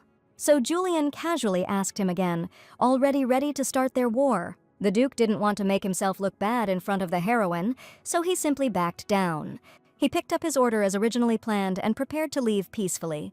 Layla, looking at herself in the mirror again, sadly concluded that this color didn't suit her after all. Ian heard this and froze. He couldn't bear to hear her torturing herself any longer. The Duke turned around and saw a lovely, delicate flower. That's exactly how the girl looked in this robe. "No, it suits you very well. You are beautiful," said the Duke, smiling, approaching her. The girl was surprised, but thanked him. She was pleased with her friend's support. At that moment, time seemed to go back. Everything faded into the background. Only they remained. The Marquis seemed to be getting jealous. He was not happy that Layla was only smiling at Ian. It was already time for the Duke to leave, so he reluctantly left the store. The heroine really didn't want to part when they were finally able to have a normal conversation. She felt so awkward about yesterday, so she's glad we were able to talk. The Marquis saw the worry in her eyes but did not show it. He suggested going back to the jewelry and assured the lady not to worry about the price and to take whatever she liked. The girl woke up from her thoughts and followed him to the jewelry stands in the display case. Her gaze was drawn to the ruby rings, necklaces, and other items that matched the dress perfectly. Meanwhile, Ian had already gotten into the carriage and was heading home. This strange feeling tormented him, and he could do nothing about it now. He kept going over the situation with the dress, about his hypocritical words. The Duke did not understand why he said them and now regretted that he could not go back to the past and change everything. When he saw them together, for some reason he felt sick. Julian, for no apparent reason, began to treat Layla like his fiancée. It was strange that this irritated him. It seems that everything changed exactly when she, bravely saving Alicia, almost got hurt herself. Layla was ready to fall into the water just so that the same wouldn't happen to the main character. Just one wrong step and everything might not have ended so well. The man brushed off such gloomy thoughts. After this, he realized that his feelings for Alicia were insincere from the very beginning. Layla was so willing to help him, but he couldn't repay her in kind. He finally realized that he was irritated by his own cowardice. Ian thought that if Julian was protecting her, then everything was fine, but he didn't allow himself to continue this thought. The Duke doubted the sincerity and reliability of the Marquis because he had previously hated her, and now he liked the changes in her, but if she gets boring, then everything can go back to normal, and then Layla will cry again and feel pain from yet another lack of reciprocity. These thoughts made the man furious. He could not allow this to become reality. There is no point in seeking happiness in a marriage between aristocrats, and he knows it. Still, he didn't want her smile to fade. A breeze came into the carriage, as if trying to encourage Ian and help him come up with a plan. In his head, a course of action had indeed matured. The day had already turned into evening, and the sun set into night, and the estate was covered in the darkness of gloom. The heroine has just arrived home after a long shopping spree. A lot of boxes filled the sofa, and she thought she would get by with just one dress. What came over the unapproachable Julian? He never bought anything for Layla, much less gave her anything as a gift. He always condemned her when she spent a lot of money on trinkets. The girl began to suspect that he was up to something bad, but no matter how much she thought about it, she couldn't understand how buying the outfit and jewelry could harm her. But if that's the case, and she's missing out on something, it'll cost him twice as much, and he's not one to waste money. Surely his father gave him an order, and he simply had no other choice but to obey. It couldn't be any other way, but Layla no longer spoke these words with confidence. The eve of the autumn festival has arrived. There was unrest in the house from early morning. Everyone was preparing for a big event. Madame gathered the chief courtiers and instructed them to begin preparing her daughter for the celebration. The dressing table was filled with various cosmetics, from lipsticks to blush and perfumes. Any girl would envy such a set, and the heroine too, but the impression was ruined by getting up almost at dawn to get everything done. The lady doubted that this was really necessary, since she had not been pestered with such things during the spring holidays. Suddenly she heard quite familiar voices behind the door and listened to them. The parents discussed the festival, hoping that if everything went well, Julian would propose to her. Now the girl understood what all this excessive hassle was for. Her father and mother were worried because her fiancé suddenly began to show interest in her. The heroine did not take this story with the dress as they were told. She is sure that Julian did this only to amuse his own ego. In any case, their expectations were too much pressure on her, and she wants to be with someone who truly loves her. But all she can do is go with the flow. Ian would definitely be surprised if she told him her feelings. The servants began to assemble the image by carefully combing the unruly hair. And Layla continued to dream that maybe in the future she would find her love. But her search required so much effort. Although she told the Duke that she would find another, she no longer believed herself. Turning around, the lady saw her parents, who had come to watch the girl's transformation into their chance to enter the big world. It was incredibly infuriating. In this world, going against family is not so easy and can even cost you your life. Let's start with the fact that none of the relatives are interested in what the girl really felt. Only after getting married will she gain at least some value. The only one who pays attention to her is Ian. He helped the heroine find love, and I believed her crazy story about the affair. Why did he then propose to dissolve their alliance? And so suddenly, no matter how much she thought about it, she could not understand. The maid reported that the hairdo was ready, and now they began to hold hands. The heroine went to another table and placed her brushes on a special pillow for manicure. Layla hoped that she would be able to talk to the Duke at the festival today. Of course, it would be difficult to accomplish because of Julian, and she also wanted to apologize to Alicia. If events go as they did in the novel, the main character will be with Gilbert, and he will confess his feelings to her. Her alliance with Ian had broken up, so it would be a bit strange if she tried to stop the prince. What was best to do, all that was left was to guess. Finally, evening came. The autumn festival was about to begin, and Julian was already waiting for the lady at the gate of her house. The head and his wife greeted the Marquis warmly, one might even say sincerely. Julian bowed in response, greeting his wife's parents just as politely. They called their daughter, who still managed to be late, although she had been getting ready since early morning. When the girl came into the light, it seemed that Julian's jaw dropped. She always acted as if there was no one more beautiful than her, and this constantly drove him crazy. But now she really was more beautiful than ever, so much so that you couldn't take your eyes off her. The red dress hugged her, showing off her slim figure, and the ruby earrings and necklace complemented her pink skin. Beautiful involuntarily escaped the lips of the Marquis, who had already managed to blush at the sight of his wife. He was shocked by the realization of what he had just said out loud and tried to close his mouth. But the heroine had already heard this and, embarrassed, thanked him. She was very worried that the outfit didn't suit her after all. Now, seeing how the man can't stop looking at her, she is convinced of the opposite. By calling him again, Layla was able to bring the Marquis out of his trance, and he awkwardly regained his position. Holding back his emotions with all his might, he nevertheless extended his hand to her, inviting her into the carriage. The scene genuinely amused Layla, but if she continued, Julian seemed likely to run away in embarrassment. Therefore, the heroine calmly accepted the gesture of the man, who continued to look at her. Deep down, the Marquis was even irritated that Layla could be so bewitching. When they arrived at the palace, the long-awaited festive night had arrived. Once inside, many people noticed them. The heroine knew that there would be a lot of people, but this time there were more of them than usual. Julian explained this by the fact that not only aristocrats had gathered here, but also simply influential people. The girl had the feeling that everyone was looking at them, but the Marquis waved it off, saying that it was just her imagination. Rumors began to spread around the room that the House of Holloway had officially accepted her as their bride. Layla understood their surprise, since it was rare to see the Marquis accompany her anywhere. The attention was making her feel awkward, but then someone caught the lady's attention. Having looked at the images more closely, Layla realized who she had met. The hall was filled with a noisy hubbub. Everyone also noticed the approaching couple. The prince appeared with his companion, Alicia. The main character finally put on the green dress that Gilbert sent her, and together they were united like true lovers. The whole room was looking only at them. Alicia must be experiencing indescribable emotions right now.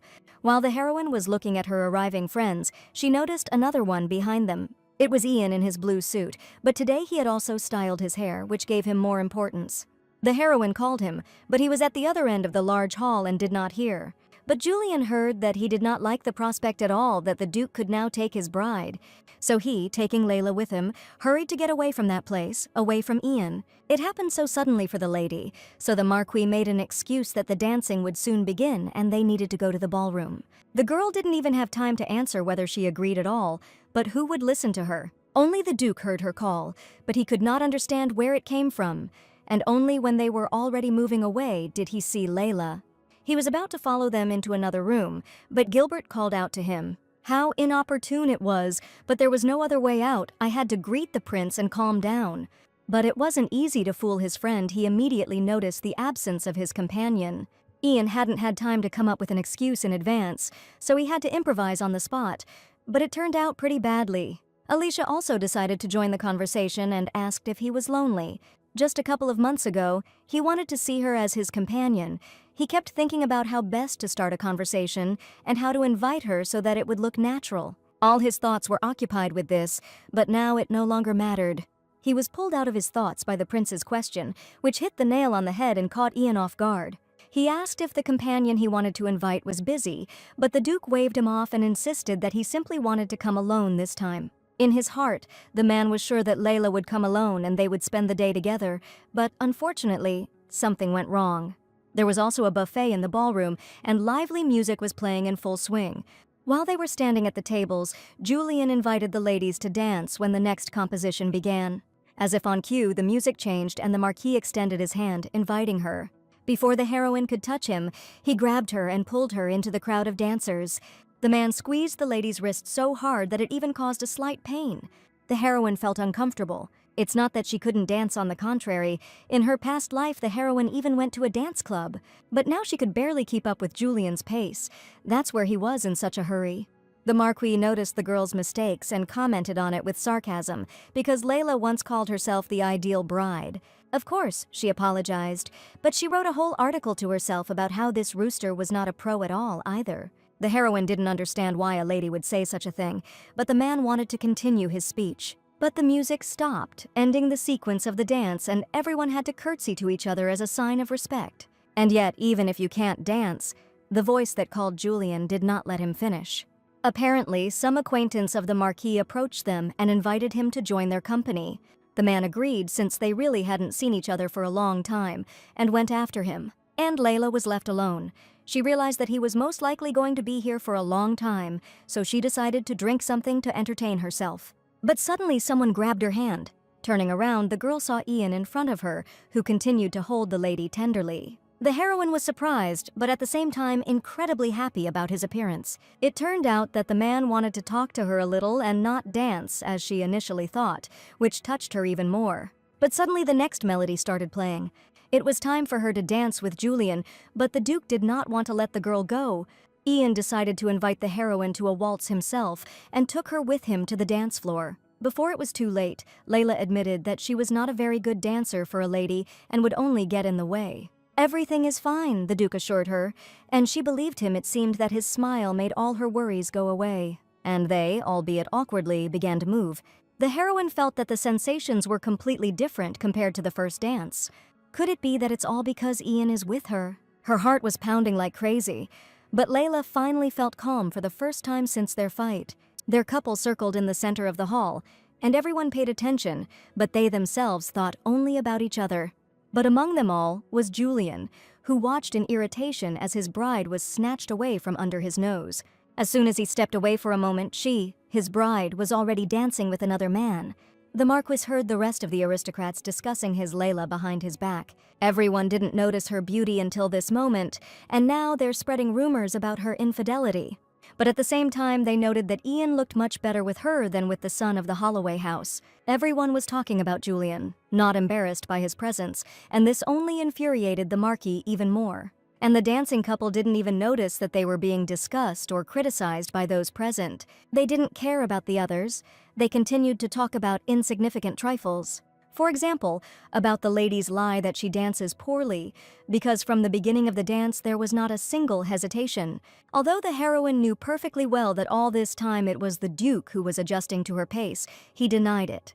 Every time a man hugged a girl so lightly, her heart pounded with embarrassment. It had been so long since she had felt this. But the composition stopped and the miracle disappeared. Everything will soon become difficult again.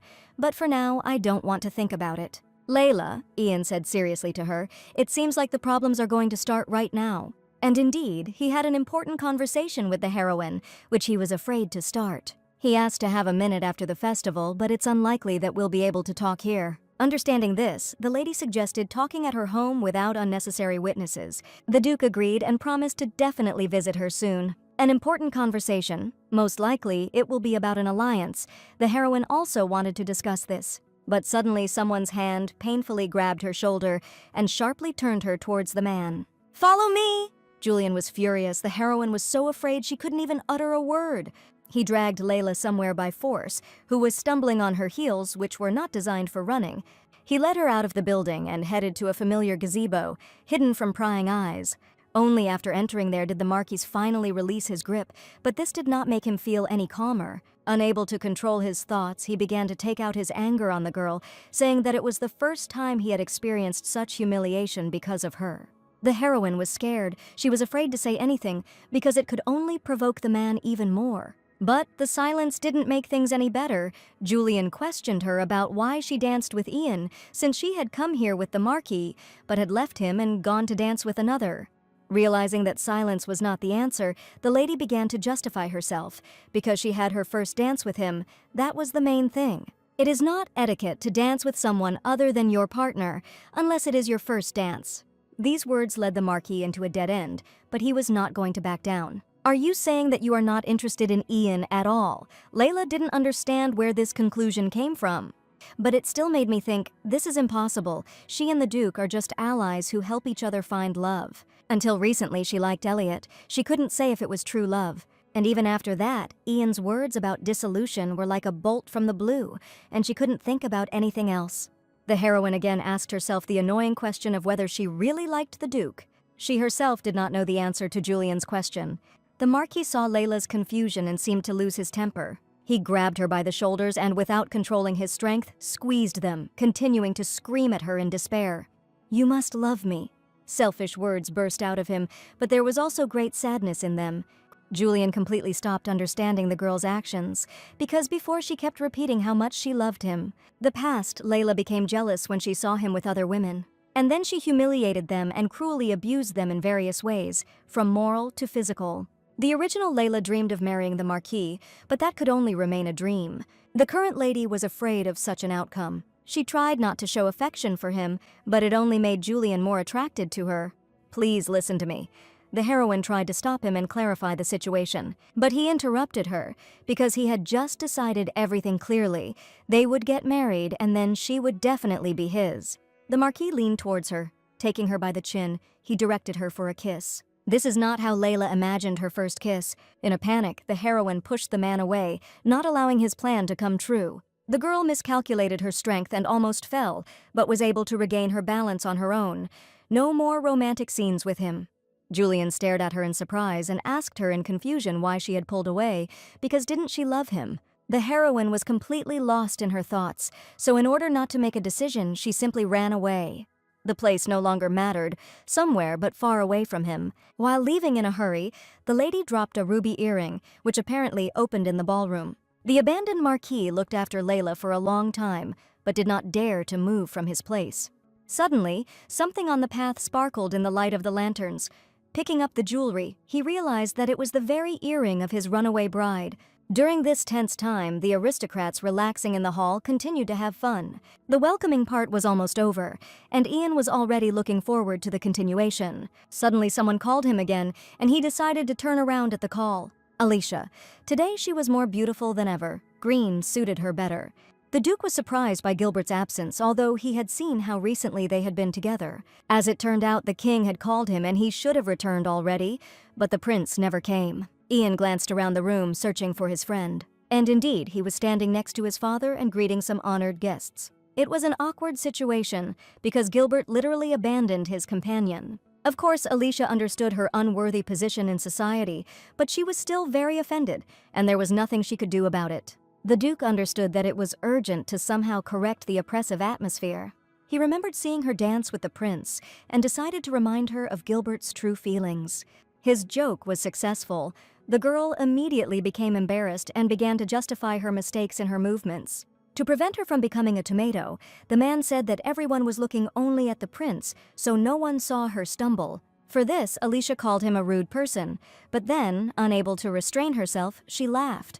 The next melody started playing, and she suggested showing how much better she had become at dancing. Ian accepted her revenge. He was not going to give in, and decided that he would be her harshest critic. Of course, he understood that it was all their joke, but when he took the girl by the hand, the atmosphere changed. Meanwhile, Layla was running down the corridor away from her own fiancé.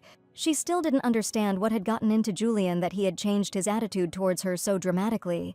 The heroine remembered how he pulled her towards a kiss, how he himself took the initiative. Still, it's good that she was able to push him away in time.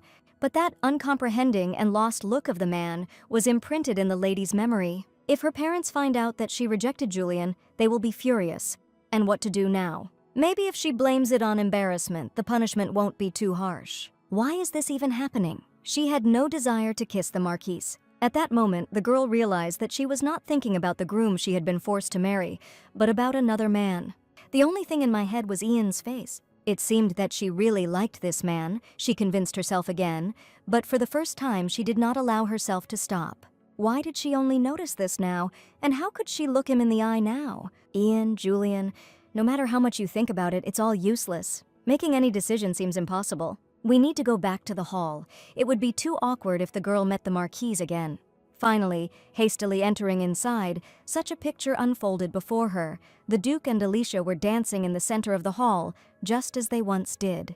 Layla admitted how mesmerizingly they danced, that it was impossible to take your eyes off them. But suddenly she began to hear others talking about how the prince was dancing with the simpleton for fun. Perhaps these two were connected by childhood and were brought together by fate itself. The heroine stood alone in the middle of the dancing couples. These conversations of others were driving her crazy. House Ainsworth has always been concerned about the fate of the child of House Henderson's mistress. She had only just accepted her love, but reality had already made it clear that there was no place for her among them. Layla realized that even though their alliance was no more, Ian still liked Alicia. She had better get home before her heart completely breaks, which it will if she stays here for another minute. And so the girl runs away from people again, although not on purpose, and Julian only managed to find her, but she was already leaving and didn't even look back. The earring continued to bother the man because it needed to be given to its owner. Apparently, now was not the best moment, however. Julian was worried about the girl.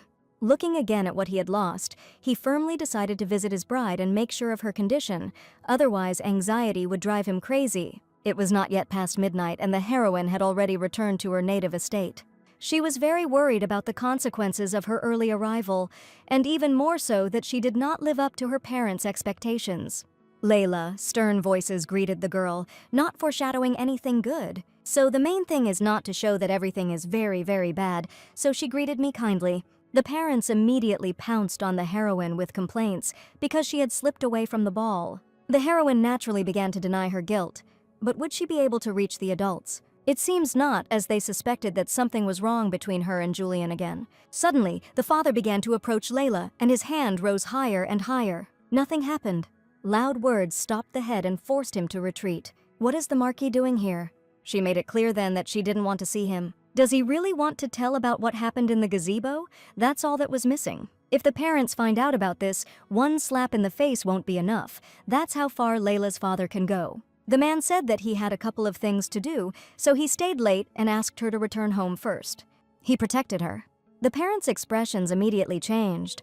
They put on their signature smile, and anyone who didn't know the truth would definitely fall for it. As it turned out, Julian wanted to give back the little thing that the girl had lost through carelessness. He carefully took out the fragile decoration. Somehow he treated the ordinary decoration too carefully. The lady nevertheless accepted the earring, although she was still embarrassed by the meeting with the Marquis. Looking up, she noticed the man's sad gaze directed at her. It was already time for Julian to go back, but you could tell from him that he wanted to stay at least for another hour. Well, she was exaggerating. Surprisingly, the heroine didn't want to leave either. The head of the house was looking at her back. He decided that since the groom was going to return what she had lost, the festival would be a great success. The parents could now go and inspect the territory with peace of mind, and Layla would be able to take care of herself. From the living room window, she watched them leave. Despite the fact that it was deep night, the parents called for a personal carriage and got ready to set off. Thank God everything ended well for everyone, but why did the Marquis decide to protect her? He's been acting strange lately, first the dress, then the attempt to kiss. No matter how much I racked my brains, his actions remained a mystery. After such a hard day, only a hot bubble bath could save him. A lot of important things happened today when she danced with Julian and Ian. But the second one evoked mixed emotions. The newly acquired comfort was replaced by burning pain. The heroine wanted to be happy for the Duke, that he was still able to win over the main character. But no matter how unpleasant it was, it's better not to remember. Suddenly, it dawned on her that the girl had jumped up in the bathroom, causing splashes. While she was thinking about their dance, she completely forgot something very important. The Duke would be arriving soon, and she needed to hurry to their scheduled meeting. Finally, they will be able to calmly have a heart-to-heart talk without hiding anything from each other. But the palace was still not going to calm down. The festive night for everyone was just beginning. Ian, looking at the time, realized that it was time to go to Layla. But his plans were again interrupted by Gilbert's voice calling out to him. He asked his friend to stay for another minute and discuss something important to him. They went out onto the balcony away from everyone apparently. The conversation would be really difficult. The prince leaned on the railing, preparing to talk. Gathering his strength, he said that his parents were categorically against Alicia. This means that on that occasion, when he was away with the king, he was introduced not just to important aristocrats, but to possible future wives. How unpleasant and uncomfortable the prince felt in those moments. Everything will be fine. I'm sure you'll be able to convince His Majesty. Ian tried to support his friend as best he could. But these words did not console Gilbert. He continued to plunge into his thoughts. The prince complained that his parents were not as kind as everyone else's, which makes sense since they were the rulers of this country. Perhaps Alicia would be better off with you, his friend suddenly said in despair, but with surprising persistence, which shocked the Duke. He had long noticed how lovingly he looked at her all the time. There was only one conclusion to be drawn: Ian liked the main character. Gilbert's father was rude to Alicia, and he couldn't even go after her and calm her down. So the prince begged, to visit Alicia instead of him. The man was shocked by such a request, but even more so by the sad state of his friend. The next day came and Layla sleepily looked out the window as if looking for someone. After yesterday's stress, the girl couldn't fall asleep for a long time, so she woke up sluggish and sleep-deprived. Just as she was about to fall asleep again, someone turned to her and stopped her from falling into the world of dreams. It was the maid who reported that breakfast was ready, which the lady had asked to be prepared early. The heroine waited for Ian all night, but he never came. Maybe something happened. Since it was still early autumn, the weather was warm, so the lady had breakfast in the garden near the house. How the heroine wanted to sleep, but what would her parents say if she went to bed instead of doing something useful? Maybe a cup of coffee would perk her up. Suddenly there was a noise on the road, but it definitely couldn't be her parents. However, the carriage stopped at the gates of the estate and was about to enter the courtyard. Could it be that the Duke finally decided to visit her? It was necessary to check, so Layla rushed to the approaching transport. To be honest, she continued to hope that her friend had not abandoned her and would come out to meet her, but Julian appeared from the crew. It wasn't what his heroine wanted to see. Disappointment flashed fleetingly across her face. Looking at the marquee, memories of the kiss she had interrupted flashed through her mind again.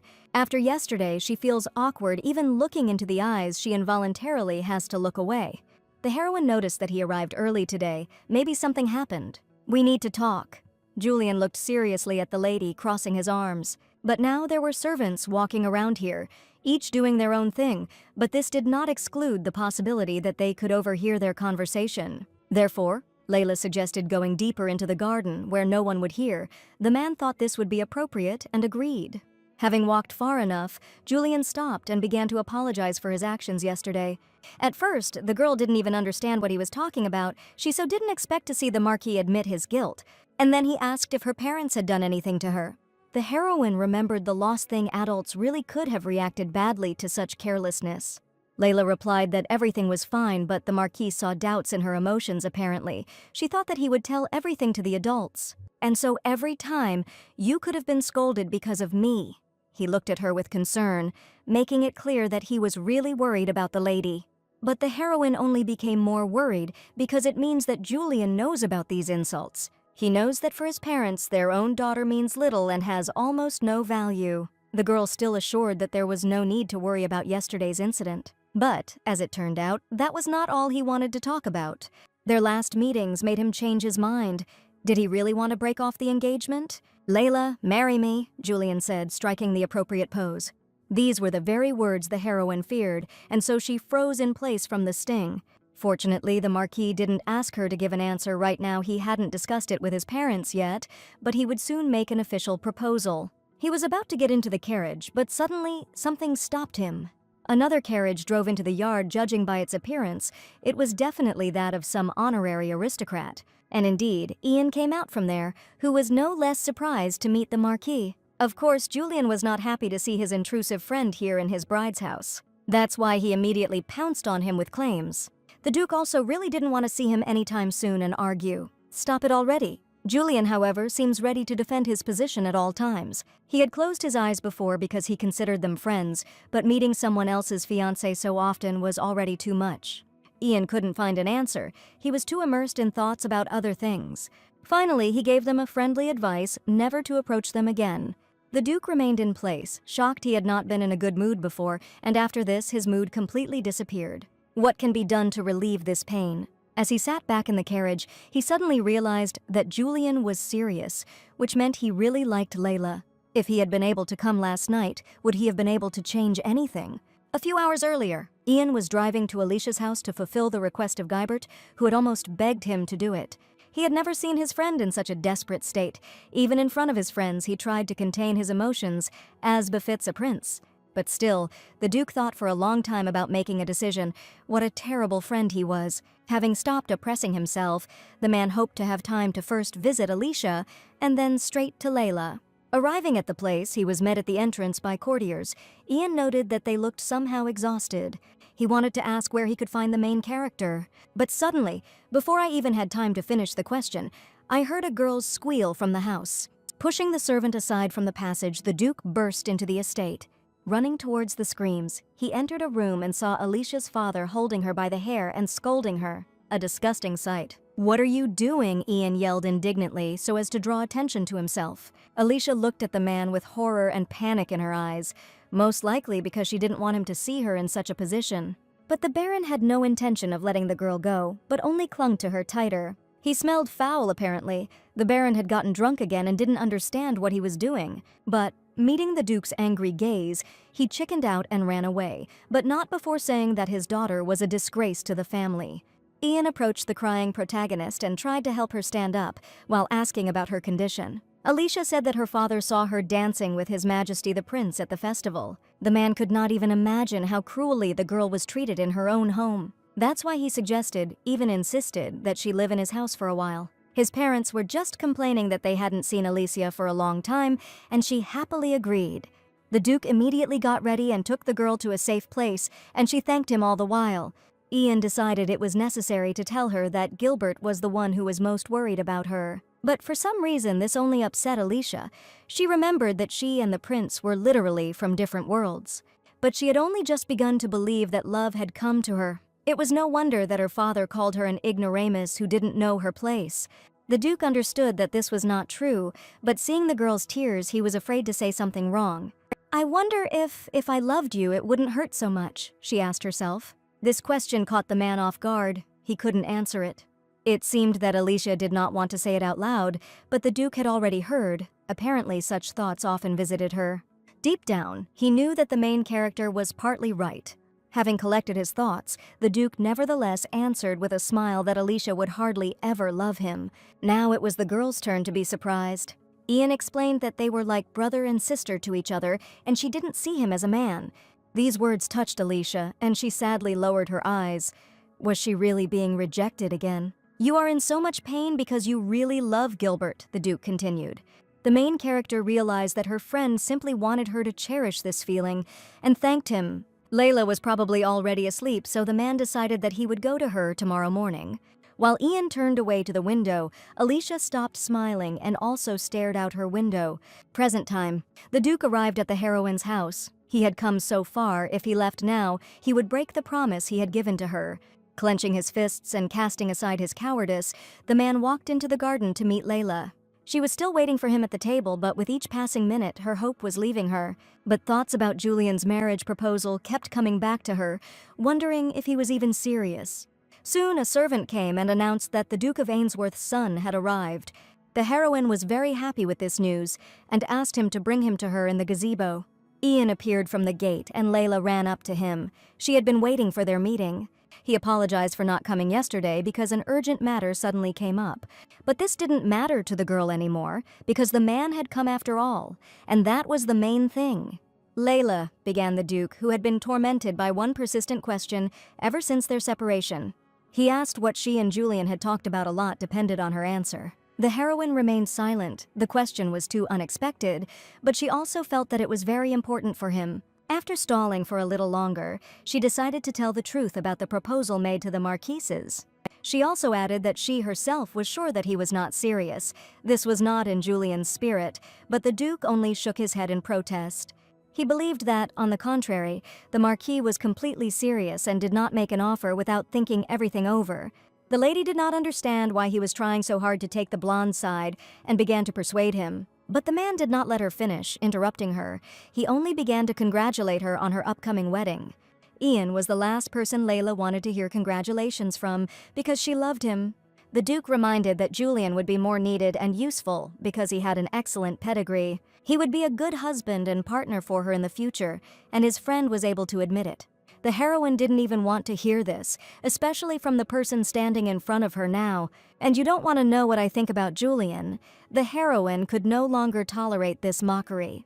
This change in emotions made the man pause and finally look at her face, which he had been trying to avoid all this time. Yes, his friend still had a lot to learn, but he cared about Layla. At least he had recently started to.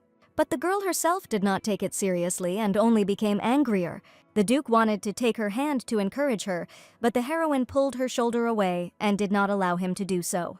The lady did not want to listen to him any longer, and, having said at last that he should not decide what was best for her, she left. Of course, Ian could have rushed after her, but guilt prevented him from chasing. After what he said, it would have been selfish. Layla returned to the house so angry that her fists clenched involuntarily. Angry, the girl walked down the hallway to her room and sat down on the beautiful bed.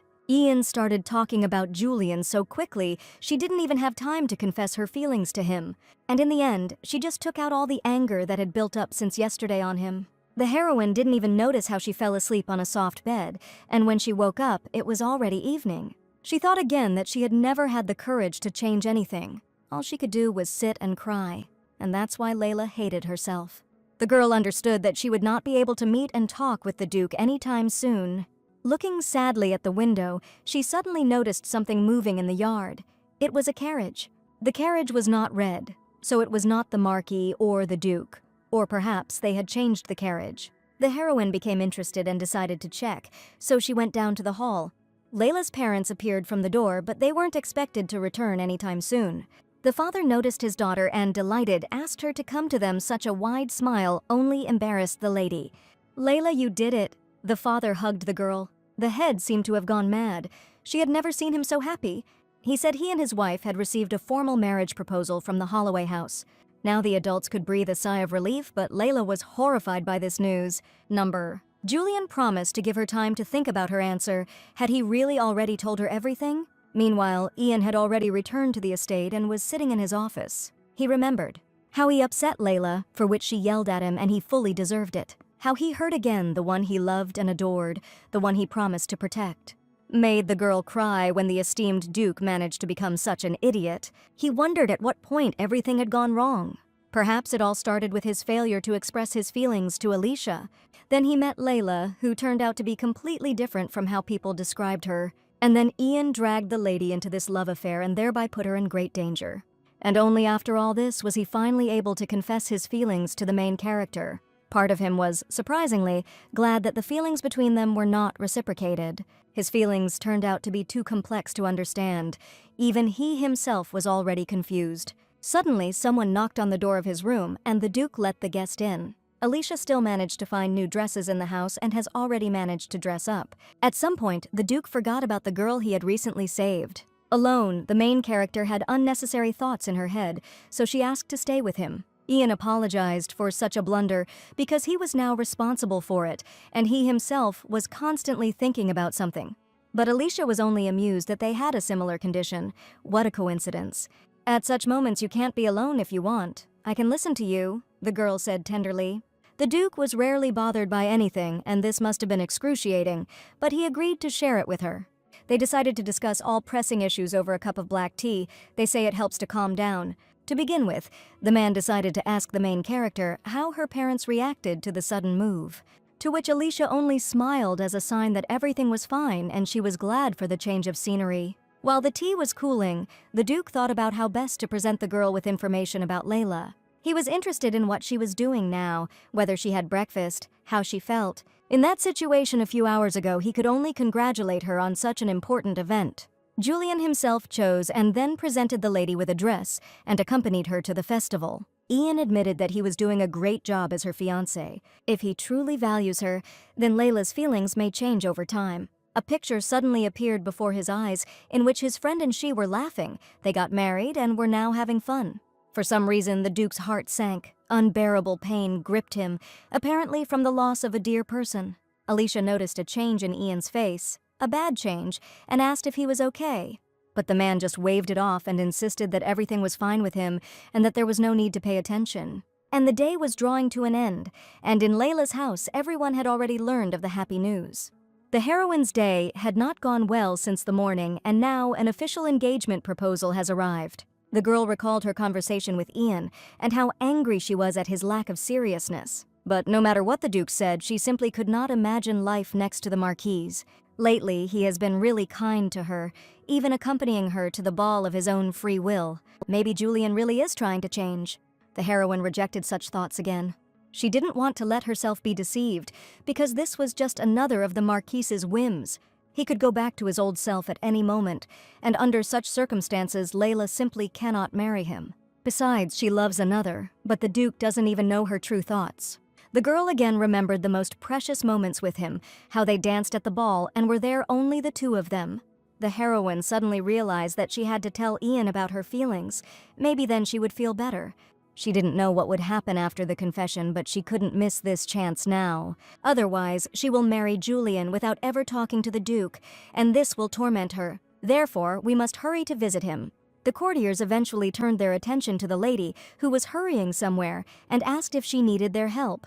She said that she would be away for a short time, and if her parents found out, it would only add to her problems. It was necessary to act quickly, so the heroine immediately ordered the carriage to be prepared for departure. But it still took quite a while.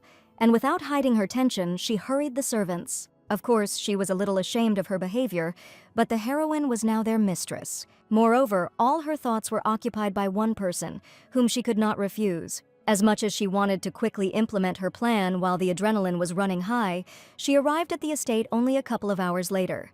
Layla quickly got out of her carriage and headed towards the man's house. At this time, he usually drinks tea with Gilbert, who often visits his friend. They must be somewhere nearby. All that was left was to find them, but suddenly a familiar voice addressed her. Turning around, the girl expected to meet Ian, but saw a smartly dressed Julian. Naturally, she was disappointed, but she hid it as best she could while greeting him. He asked why Layla had come here so late without telling anyone. The heroine hesitated.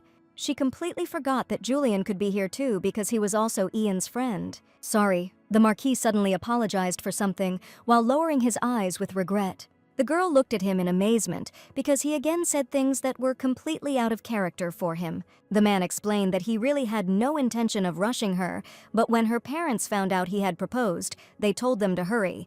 Layla reminded herself again that she loved the Duke and felt nothing of the sort for Julian. So maybe now is the time to tell the Marquis something before it's too late. The man was ready to listen to her, in principle, to do anything, just so that she would not get angry. At the festival, you were right, the heroine wanted to confess her true feelings. But she was interrupted by a girlish squeal, which expressed not fear, but rather joy and happiness. A carriage appeared in the distance, from which Ian and Alicia emerged, who stumbled on the threshold, and this amused her. The Duke was still worried about the girl, but after making sure that she was okay, he also laughed. Seeing the happy couple, the heroine involuntarily became upset, and tears began to well up. Alicia thanked the man for his concern and asked him to continue to accompany her. Ian insisted that the main character was exaggerating, but he himself promised to constantly keep an eye on her. Apparently, they were very comfortable and had fun together. As happy as they were, Layla felt emptiness and jealousy, a painful feeling. But the Duke danced with Alicia at the festival, and since she refused him, something has changed in them. The main character no longer looked so sad and depressed. Still, the heroine didn't have a chance. Julian also noticed the change and that Alicia was not getting along with Gilbert. The Marquis confirmed that because of the environment against their union, the girl got together with Ian. Layla didn't want to admit that they looked good together. It's clear. That's all she could squeeze out of herself. The pain didn't allow her to be happy for her friends. Unrequited love. If she confesses, she will definitely be rejected, and her confession will probably only cause problems for Ian. This means that fate does not allow her any other choice but to marry the Marquis. Julian, I will marry you. From this moment, everything will change. We must leave the past. The next day, everyone already knew about her consent to the man's proposal. The servants dressed Layla up before meeting her groom, but this only depressed the girl.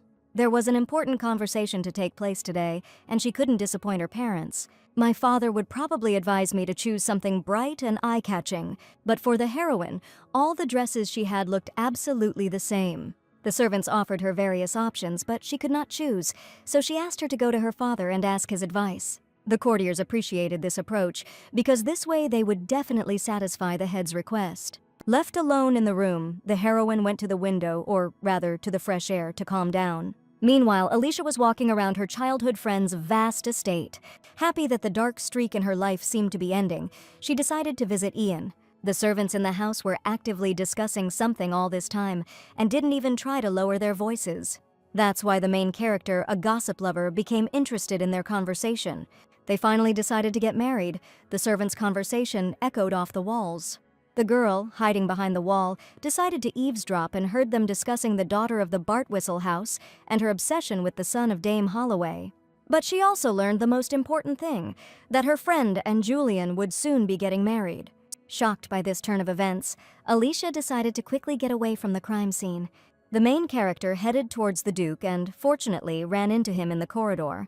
Ian was surprised by the girl's haste and worriedly asked what happened. It seemed like she was about to explode from an overabundance of emotions and information. Layla and Julian are getting married. Her words hung in the air like a heavy weight. The Duke froze at these words. He lost the power of speech and did not know how to react to this. And the main character was only happy and excited that her friend was getting married. This was the first time this had happened to her. She asked the man what to give in such cases, not paying attention to Ian's condition. Alicia even complained that Layla didn't tell her everything at once, then she would have had more time to choose a gift. The girl continued to pester the Duke with her questions about the wedding gift. At some point, the man couldn't take it anymore and started shouting at the main character. Of course, she was shocked by her friend's behavior and did not understand where she had gone wrong. Ian realized too late what he had done. He had unfairly yelled at Alicia for no reason. "Sorry, I've been very busy lately and I'm all worked up," the Duke tried to justify himself. In order not to cause even more trouble, he decided to leave the girl as the best. Alicia had no idea why her friend reacted so sharply to such a seemingly joyful event. He decided to retire and distance himself from reality in his office, where he would not be disturbed. The Duke's strength left him, so he fell as soon as he entered the room and leaned against the door. His head was a complete mess. He himself told Layla back then in the gazebo that this damn marriage was a good idea.